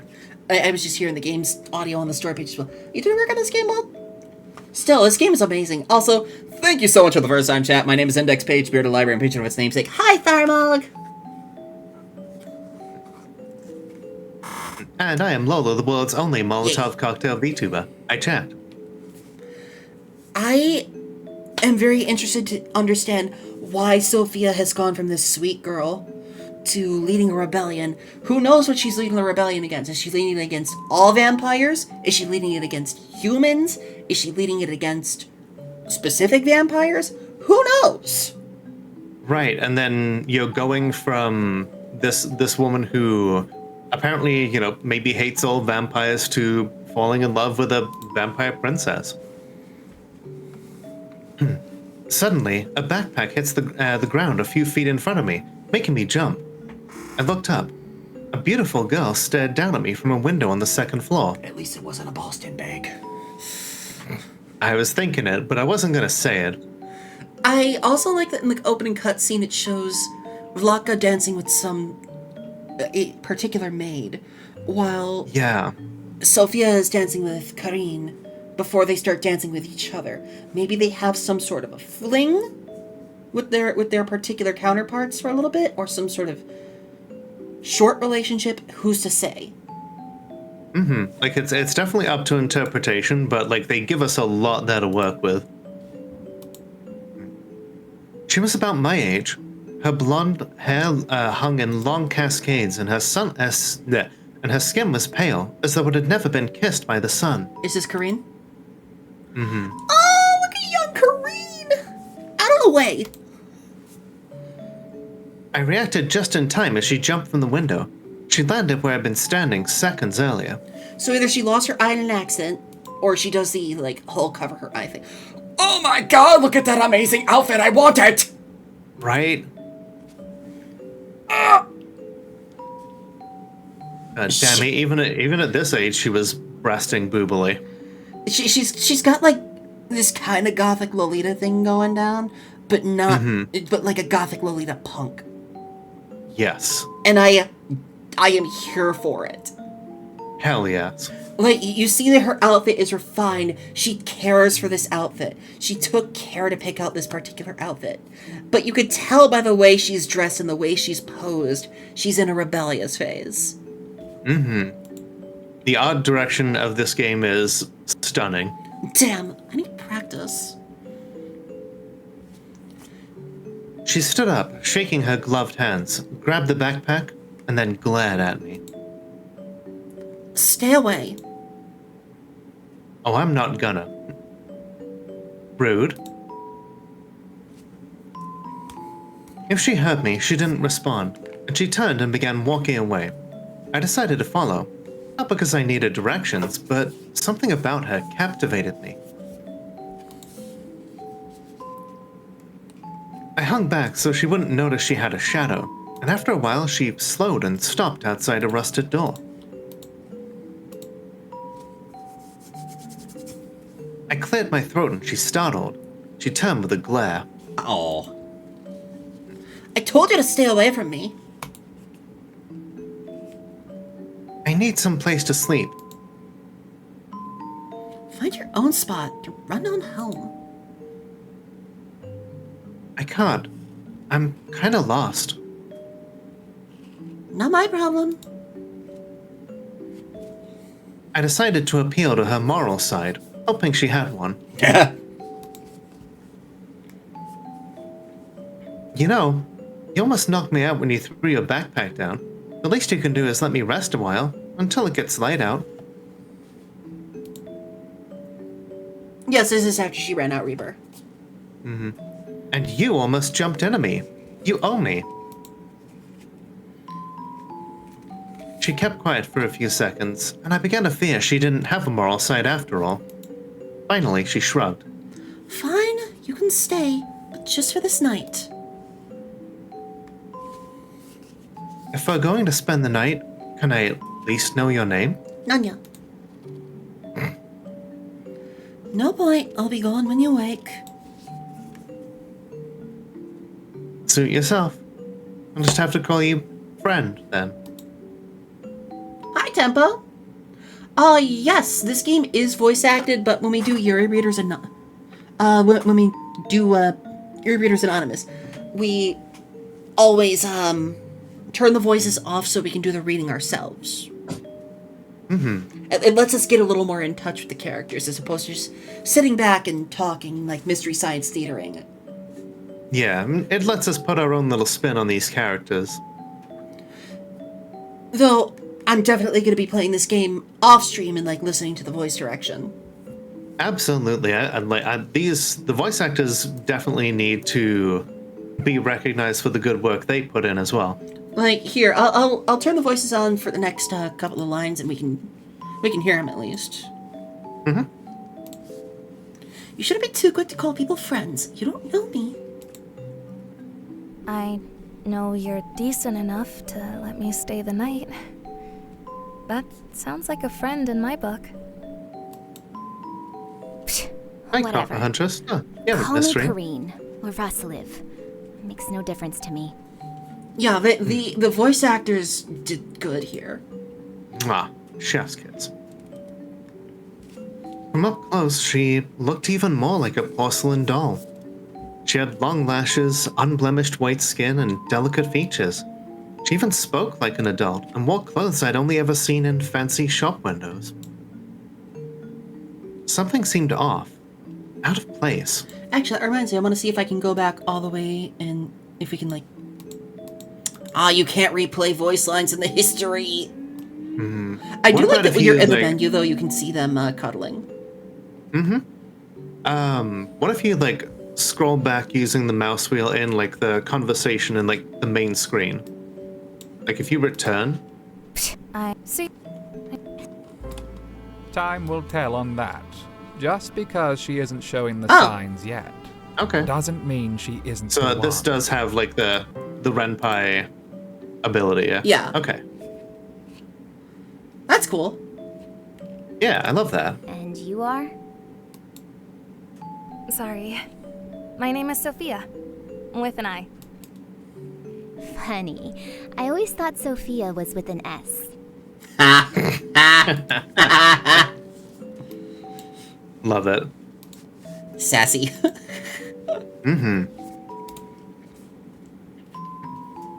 I laughed. At least she had a sense of humor. Probably meant she wouldn't rob me and leave me in the night. At least, I hoped so. Oh no! The next day, with the sun's light, I found my way back home. My mother was relieved to see me, if slightly angry, and made me promise not to run off at night again. But I could not get my encounter with Kareen out of my head. Because lesbians. Let's go, lesbians, let's go! The following day, I returned to her secret base. The following day after school. Well, what the hell are you doing here? I shrugged, glancing around the dimly lit bunker. She stood up from the old sofa she was sitting on.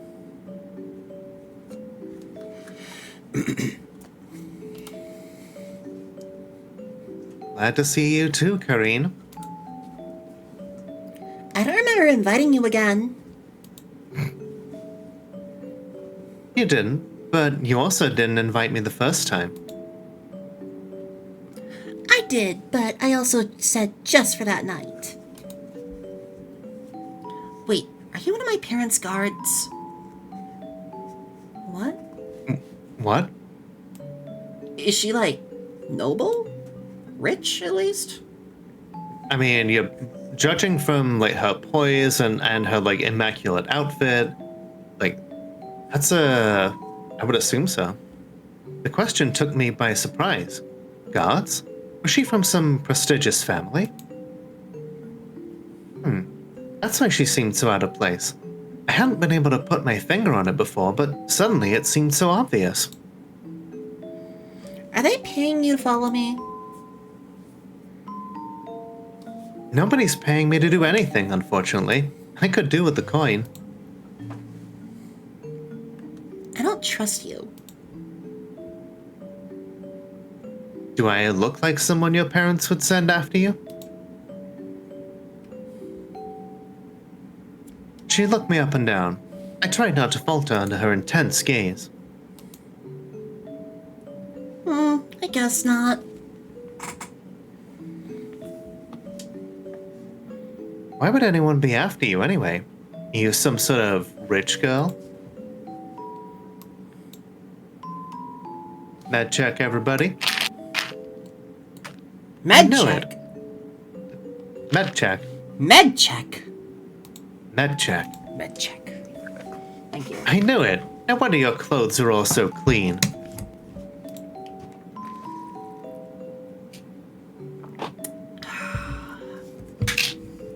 I'm not rich. My parents are.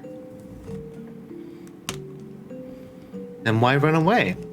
Most people I know would kill to come from a wealthy family. I wasn't running away. I wasn't running away. I was sneaking away. There's a difference. Uh-huh. They don't even know I'm missing half the time. Also, weren't you doing the same thing when we met? I was running, yes, but not running away. I'm happy at home, even if we're poor. Happy? That must be nice. So it's true what they say. Money can't buy happiness. Who would have figured? What were you sneaking away from then? Constant judgment, unrealistic expectations, parental pressure. Shit, sis, you too? And they'd really send guards after you? Wow, you must be important. There's one other aspect in this I'm interested in. Do you think... What do you think is the process? Like, can vampires only make more vampires through the standard way that humans can make more humans? Or is, like, there a whole blood draining and vampirification process? Or is it kind of like a thrall thing? Yeah, and if there is, like, would that also lead to its own, like, sort of level of class divide between vampires that would be considered like true born, so to speak, and those that were embraced into the vampiric way of life? No, Life Forcer, this is better than Twilight. No, Most things are. my parents are, which means I have to be Little Miss Perfect. I hate it. Anyway, enough about me. This is my secret bunker. I get to ask the questions. Why were you running off if you weren't happy at home? I needed some air, that's all. In the dark. Yep. I needed to think about something. About what? Lesbians. Nothing important. Important enough to get lost in a strange part of town at night. I'd rather not go into it. Oh, you're gonna go into it. Oh, I'm gonna. Why not? You've suddenly made yourself slightly more interesting. I might even let you sit on this moldy old couch if you continue to intrigue me.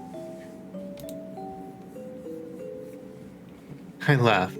I didn't feel like talking about this right now, but something about Karine made me feel relaxed. And she was offering me a space on her moldy old couch after all. Oh, Life Forcer, that line just makes me sad because the Scott Pilgrim anime got canceled.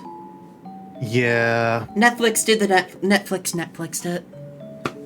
as they do, which This is why I sucks. never want to watch anything on Netflix. If it's an animated series, if it's an anime, I will not watch it if it's like Netflix original or like if it starts on Netflix, because Netflix has a tendency to just axe it so that they can make more Big Mouth. Oh my god, yeah, don't remind me. It sucks because, like, there's no way to get invested in anything that comes out on Netflix anymore because there's always that worry that if it doesn't get enough goddamn watch minutes, then it's just gonna get cancelled. So nobody gets invested, nobody watches, it gets cancelled, and, like, nothing good can happen anymore. There is one good thing that came out of Netflix though recently.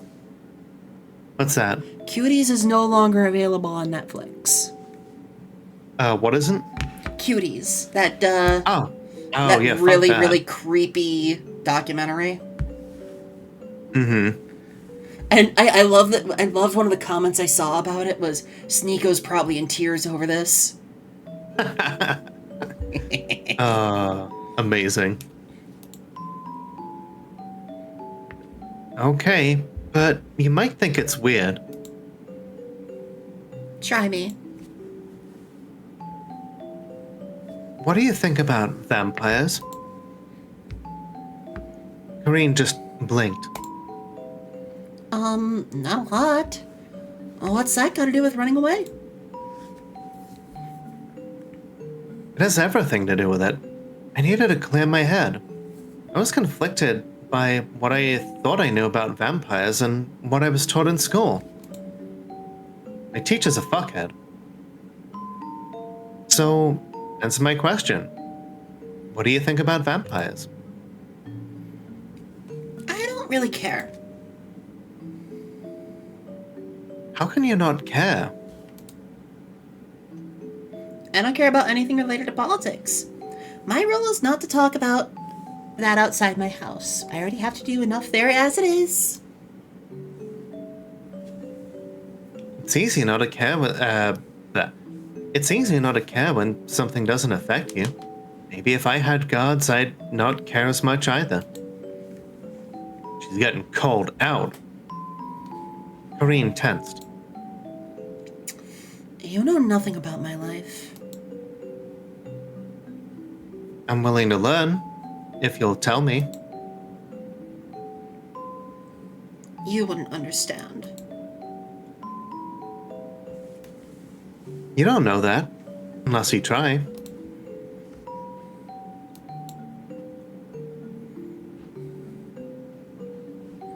I decided to try a different approach.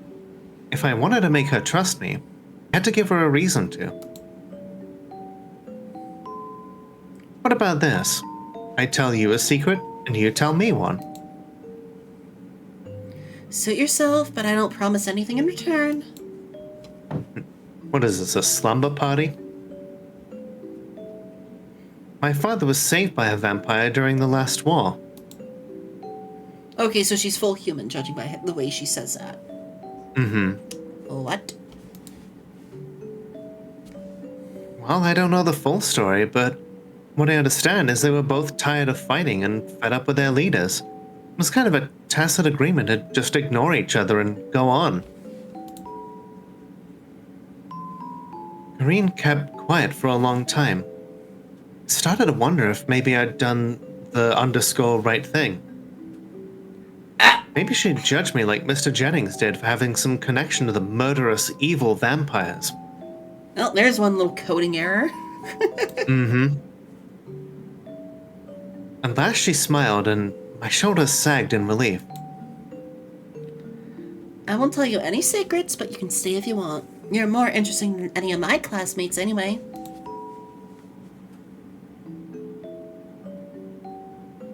I smiled, but thought I'd best change the subject to lighten the mood. Hey, do you know about the abandoned mansion where kids usually go to play? You know, the one in the southern area. The one they say belonged to vampires ages ago. I've heard about it, but I've never been there. Wanna go? What? Right now? Not scared, are you? Shut up! Of course not. Why would that scare me? Oh, I don't know. Some say it's haunted. Please don't tell me you believe in ghosts. Oh, what? So vampires can be real, but ghosts? Vampires are real. Ghouls, too. What's so weird about ghosts? Come to think about it, this old bunker looks pretty spooky. Corrine suddenly stood and strode towards the door. I was worried I'd taken the teasing too far, and she was there. I got it. Sorry. Hey, Cyrockety, how you doing? Hello! I was worried I'd taken the teasing too far, and she was about to ask me to leave. But she stopped and looked back at me. Well, what are you waiting for? I don't know my way to the damn place.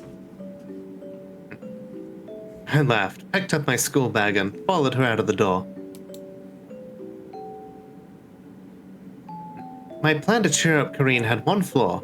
To go to the abandoned mansion, we had to go through one of the worst parts of the southern areas. Texas.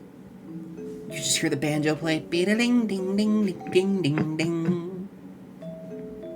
Corrine acted as if it didn't affect her, but she kept getting paler with each conversation we overheard, which was quite a feat considering she was already so pale. Have you heard about a new rule of government? Which one? They create so many new rules each day. They say they're creating a new police force. For what? I don't think it's to protect us. No, it's for... The man stopped as he saw us listening, turned his back on us, and continued to speak in hushed tones. I pulled Kareen away before they accused us of being spies. On the next block, we heard another disheartening story.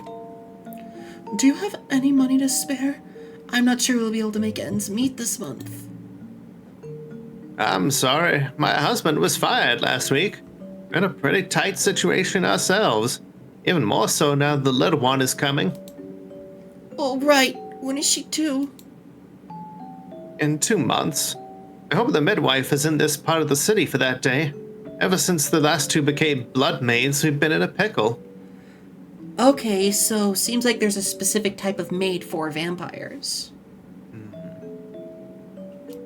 You got the ones that cook and clean, and the ones that are just there to sit looking pretty and tilt their head a little. I took Kareen's head and continued walking as quickly as I could. Maybe she needed a reality check, but this wasn't the time or the way to do it. We were too young to be able to do anything about it even if we tried. Perhaps someday. We'll have AK-47s then! Yes. As we walked, the scenery changed.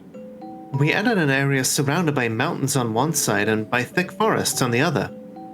There were several old manors here, which rumors said previously belonged to the vampires. They looked like they used to be bustling with lavish parties.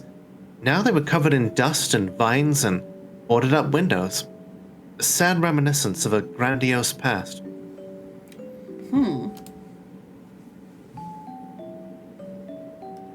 One of them stood out from the rest because it was clear that people visited it from time to time.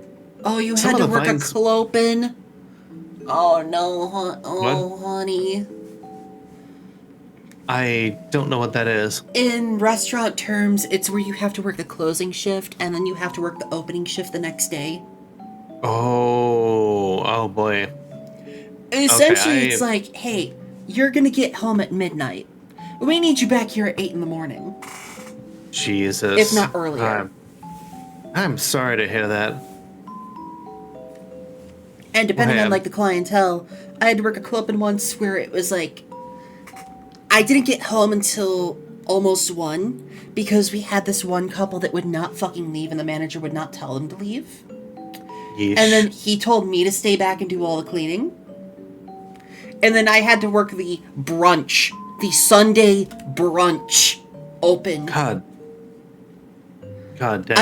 I barely had sleep and I was dead walking. Y'all are the ones that we should be thanking for your service. I should have been paid more than $8.25 an hour.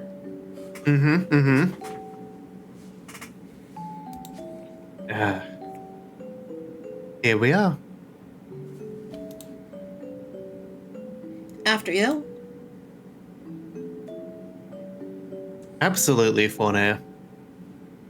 We squeezed between the boards. The thorn curtains were mostly closed, but let in enough daylight for us to see. A threadbare rug covered the floor. There were small footprints in the dust and empty beer bottles scattered about. Oh, you get double paydays? I never got those. Sounds like we need a bunch of people to suddenly stop working and all at the same time until they get paid better. Wow, this place is a mess. Ghosts don't tidy up, apparently. Union gig? Hell yeah. Looks like someone's been having a party here. Some of the old kids, probably. No wonder it's abandoned. It's a dump. Maybe you should send one of your cleaners over. Stop it. Oh my god. It's perfect gold again. I was thinking that just now, like, is she gonna start, like, calling her princess?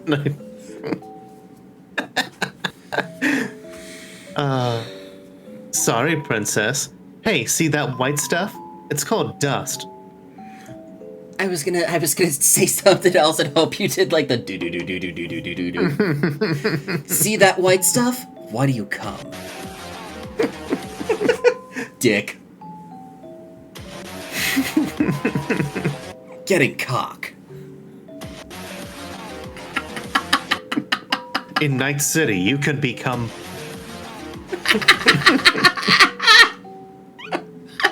I have yet to play that game. Absolutely. I want to get Has it gotten any better?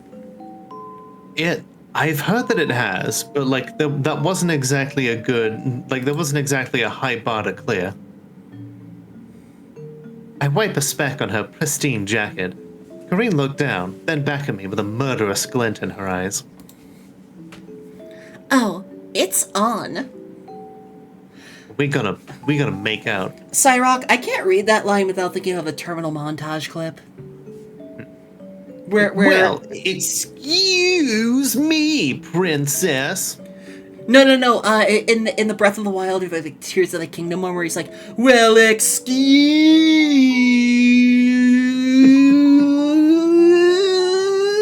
me, princess." And then the second time he does it, he holds it for like 10 seconds straight. Amazing.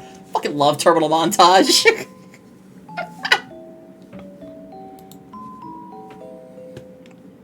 Catch me if you can. You're too slow. You're too slow. You're too slow. I ran away, giggling.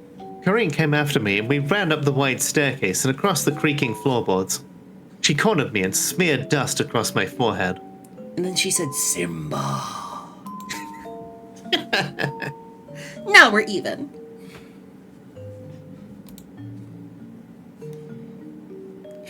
You should look at yourself. You look so weird. Corinne started to laugh. It was infectious, and I joined in.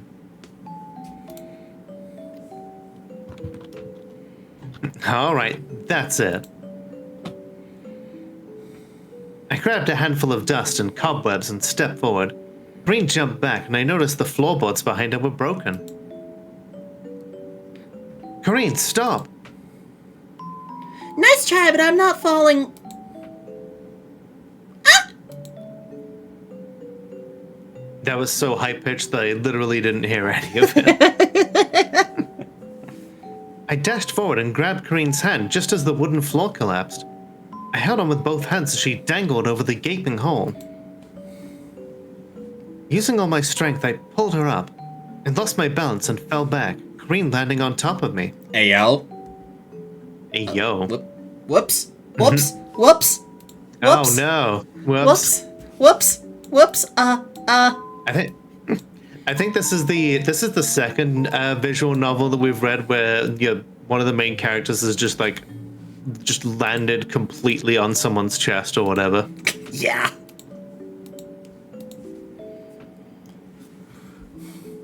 That was close. Are you okay?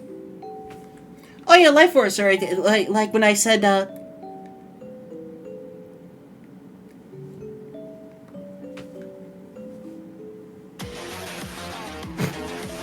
Okay, I said nothing suggestive there. It was just a string of expletives. I'm liking it so far, Cyrock. Yeah, this has been this is like a hot contender to be like at the very least on the same level as Perfect Gold. Yeah, it goes up there. Like there's care given to the story, to the characters, to the background. The sound design is great. The character design is amazing. And it's I'm so very much better interested to see. paced I'm than very like everything interested else. Exactly. The pacing. I'm very interested to see how these two get together. How Sophia and Vlatka join. And what that means for Corinne in all of this. And whoever the fuck Maid McNo-Name is currently. Right. Don't worry about me. What about you? Look at your head. What? What? I reach up and touch my scalp. My hand came away wet and red. Oh no! And, now you've, like, smeared dust in it, so, Probably got an infection as well. Ouch. I didn't mean that type of red when I said Simba. Here, let me take a look. Just a scratch. That was close. I don't even want to know how deep that hole goes.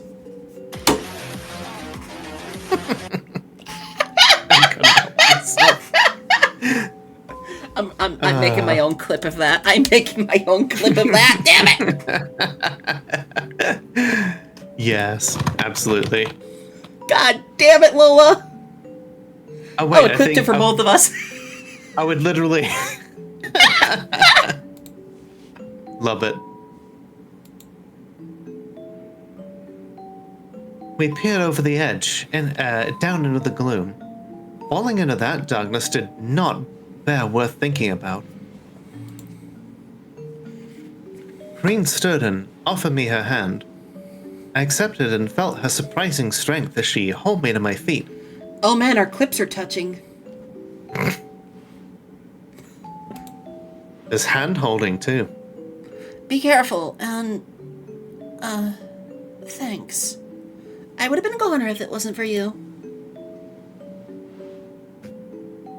I noticed her cheeks were flushed. Thanking someone was not in her nature, I guess. Oh, you dense motherfucker.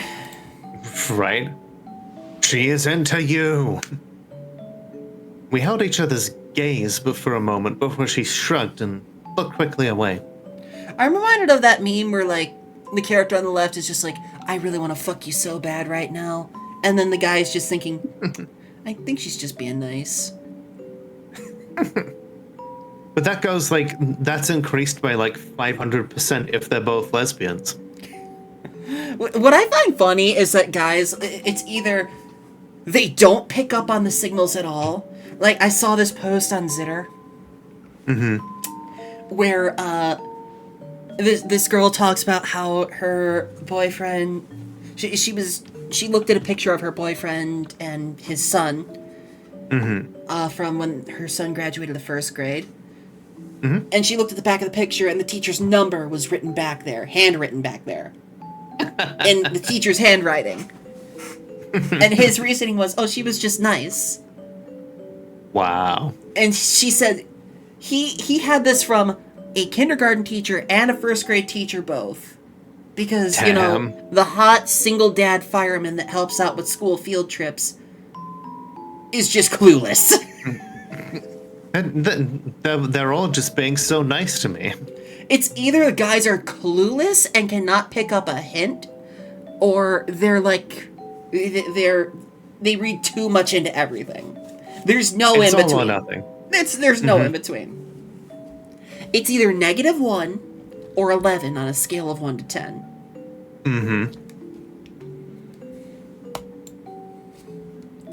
Well, I guess I should be going, or I guess we should be going.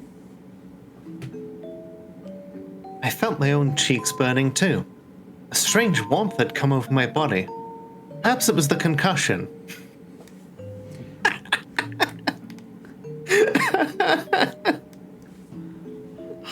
Yeah, that would explain the next words that came out of my mouth. Do you want to come and meet my mother? Damn, you know, like, has the U-Haul been invented in this universe? Damn. What? Oh, okay, if you're sure. But let's go to the bunker and get cleaned up first. I don't want her fainting if we turn up covered in dust and blood. Oh my god! Look at Mama. Right? Mommy. Okay, so judging by the way she's dressed here, she looks like she's a part of the rebellion already, or the resistance. Or at least she's absolutely. she's ready to gear up. This is not someone that's like, if they're poor as she says she is, she wouldn't be able to afford a leather corset like this if there was not a reason for it. Right, and the fact that she already knows so much about, like, vampires and, like, the nuances between, like, human-vampire relations, there's a lot more going on to her than we know. Mom, I brought a friend. Hope that's okay. There's just a weird pixel there. What? You see that pixel there on the screen? That little flashing white pixel? Oh yeah. What the? Huh. What is the deal with that? Alright, Cyrocanu, have a great rest of your night. I entered my house with Kareen at my side, slightly nervous. Oh, how nice. Sophia never brings her friends home to meet me.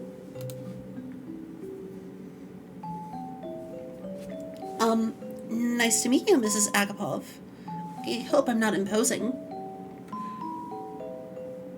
I think the only thing that stands out for me right now, and this could just be like the color choice on Sophia, but it kind of looks like she was drawn in a different style. Maybe, like her... I think she's... The lighting is a little bit different on her as well as her mother. Yeah, it looks like one was... It looks like they were drawn in the same style, but by different artists. It's weird. Yeah. But I'm not holding that against the game. It could just be a lighting thing because of her hair. Could be. Not at all. And just call me Agatha. Oh, okay. Do you know each other from school?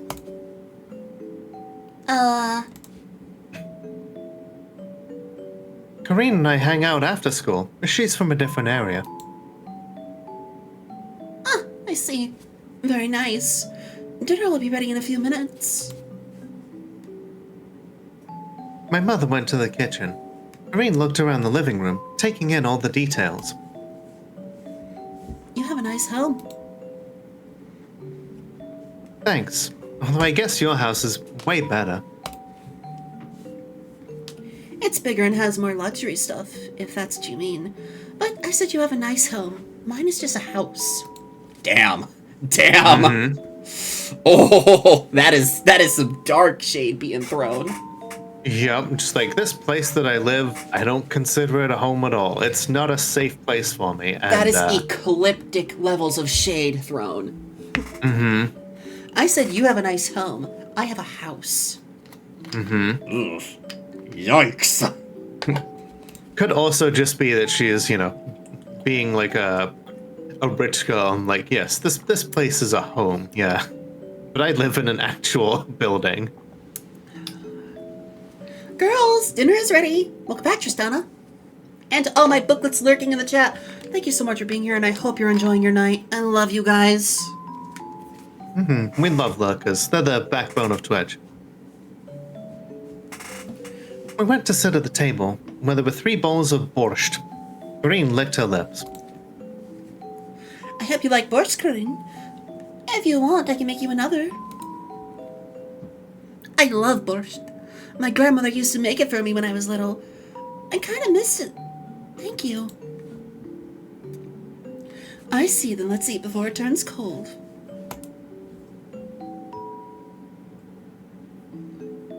We ate the food in silence. I might be biased, but my mother made one of the best borscht in the city. Kareen seemed to think so too, because she couldn't stop smiling with each bite. I saw a picture in the living room of a man in a uniform. Is that your dad? The one you told me that was saved by a vampire? Kareen? What? Oh, sorry, was I not supposed to... To my surprise, it was my mother who answered with a kind smile. Yes, that was my husband. And it wasn't a lie. He was saved by a vampire in the war. Unfortunately, he died a few years later. But maybe that's a story for another time. A look of profound sadness came over my mother's eyes. So quick you would miss it if you blinked. I was about to change the subject, but Kareen beat me to it. Many years ago, I heard there was some prophecy related to vampires. Something about a chosen one. Have you heard about it? Hi, Minty! Hey, Minty, how you doing? Ah, yes. That's an old tale. How did it go? A princess will bring great change or terrible destruction. I used to believe it as a child. No, I'm not so sure. Great change or terrible destruction? This seems risky. Yeah, it depends on what ending they're going for.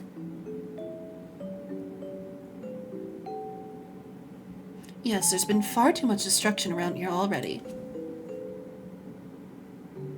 My mother became lost in thought, but her expression changed quickly. Oh, yeah?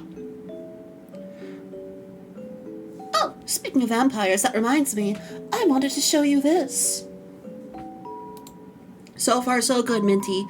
We have lesbians. Mm-hmm. Lesbians, vampires, AK-47s.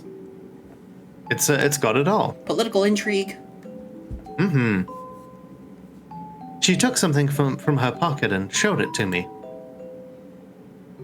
It was a picture of a beautiful girl with long silver hair the color of moonlight, and red crimson eyes wearing a gown that seemed to shimmer like the night sky.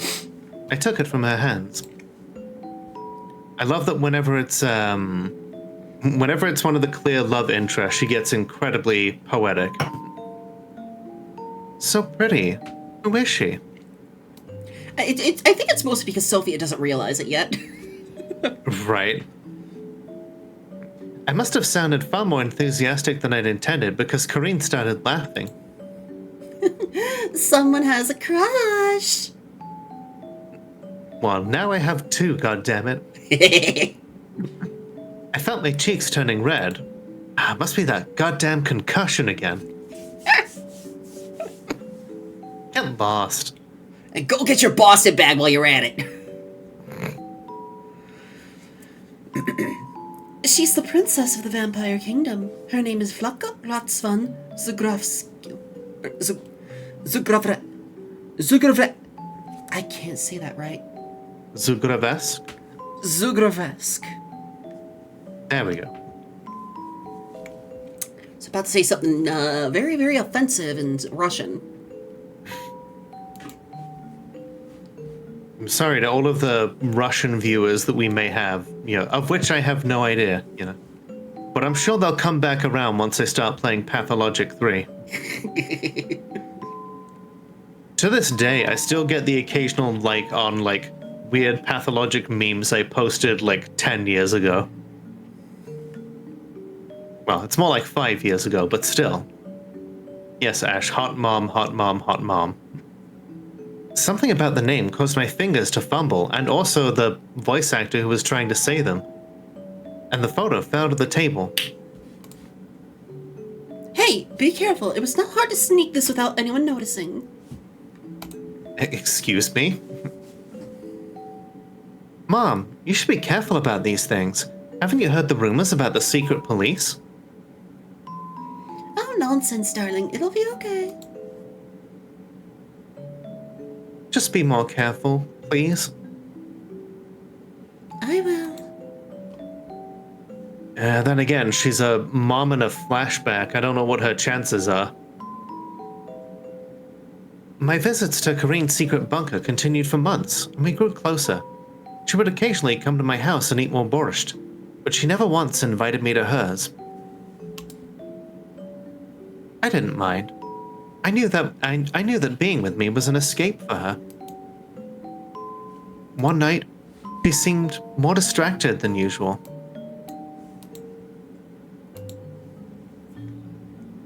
I can't stand it anymore. My parents are driving me nuts. I want to run away.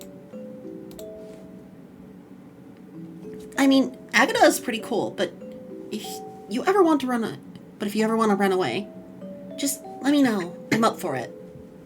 I think I can go until we finish this chapter. Okay. Corinne walked to the sofa and flopped onto it dramatically. It wasn't the first time Corinne had said something like that, so I decided to amuse her. Where would we go? I don't know. We can hide in the creepy mansion we went to, if it hasn't fallen down by now.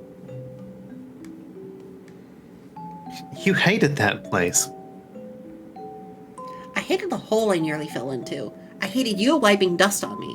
That's different, but it would be a great hiding spot. What's wrong with here? Because my parents will find out about it sooner or later. I already caught one of the guards snooping around here last week. Must have been following me. Luckily, I can lose them. Hi, Renetta! Renetta!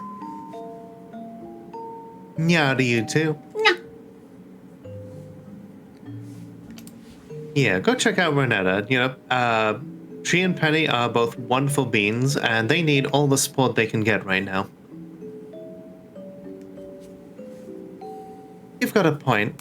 Okay then, what if we purchase fast food and disguise it as our own cooking? Sophia, you devilish dog.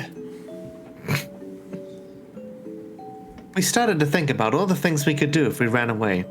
We had so much fun that I almost didn't realize how late it was until a distant bell told the hour outside. So I've realized that I can do a lot of voice acting if it's like only 1 or 2 voices. I can do that for like 6 hours. I can do like a full 8 hours. But when I'm doing like auditions and I have to do a lot of voices, and I have to do like a lot of different like tones and intonations, it takes it out of me. I'm like, my throat hurts. Yeah, I totally get it. That's why I had to do Get in the Car Loser in like much shorter like streams than I'm used to. It's because there was like 4 different protagonists and then like whatever villains we were running into. It's strenuous. And that game is also Shit. weird because you have the economy of, which is a way of saying gas pump dollars. How did you say? Yeah. How did you say that? How did you say that symbol? Oh, I said it like. It's so good. That's my favorite bit from the game. Shit, is it that time already? I stood up quickly from the sofa, but Corinne's hand on my arm stopped me. I sank back down. Her nervous expression caught me off guard. What's wrong? Are you okay? Yes, I'm fine. I just wanted to say that I'm so glad to have met you. Even if I did almost hit you with my backpack and tell you to get lost.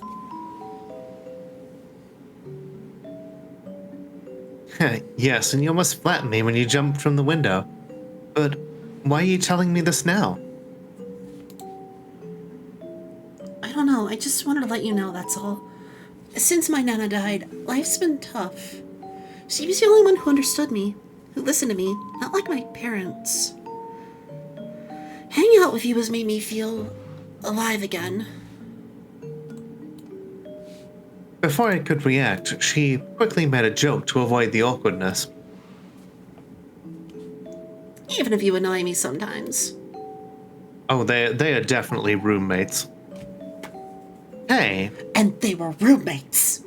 They were roommates. What an epic meme that spawned out of Vine, of all things. Well, Vine spawned a lot of great memes, but like just a random walking by person. right. And they Just, were roommates, the lady says, walking by, and then the guy just pans the camera over to his face. They were roommates. Vine may be dead and gone, but its legacy remains. Yeah. A shitty facsimile that has taken its place. Joking, but I am envious of what you have. The bond, I mean, with your mom. It's obvious how much you care for each other. My parents had me out of principle, not out of love. My house is full of possessions, but it feels empty.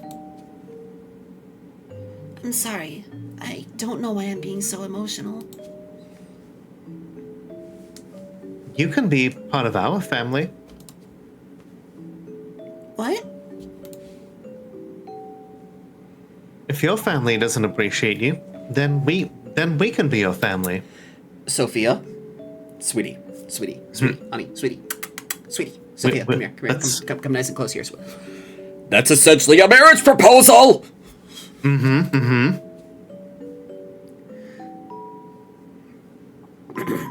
Oh, I'm sure Agatha would be delighted to have me there all the time eating endless borscht.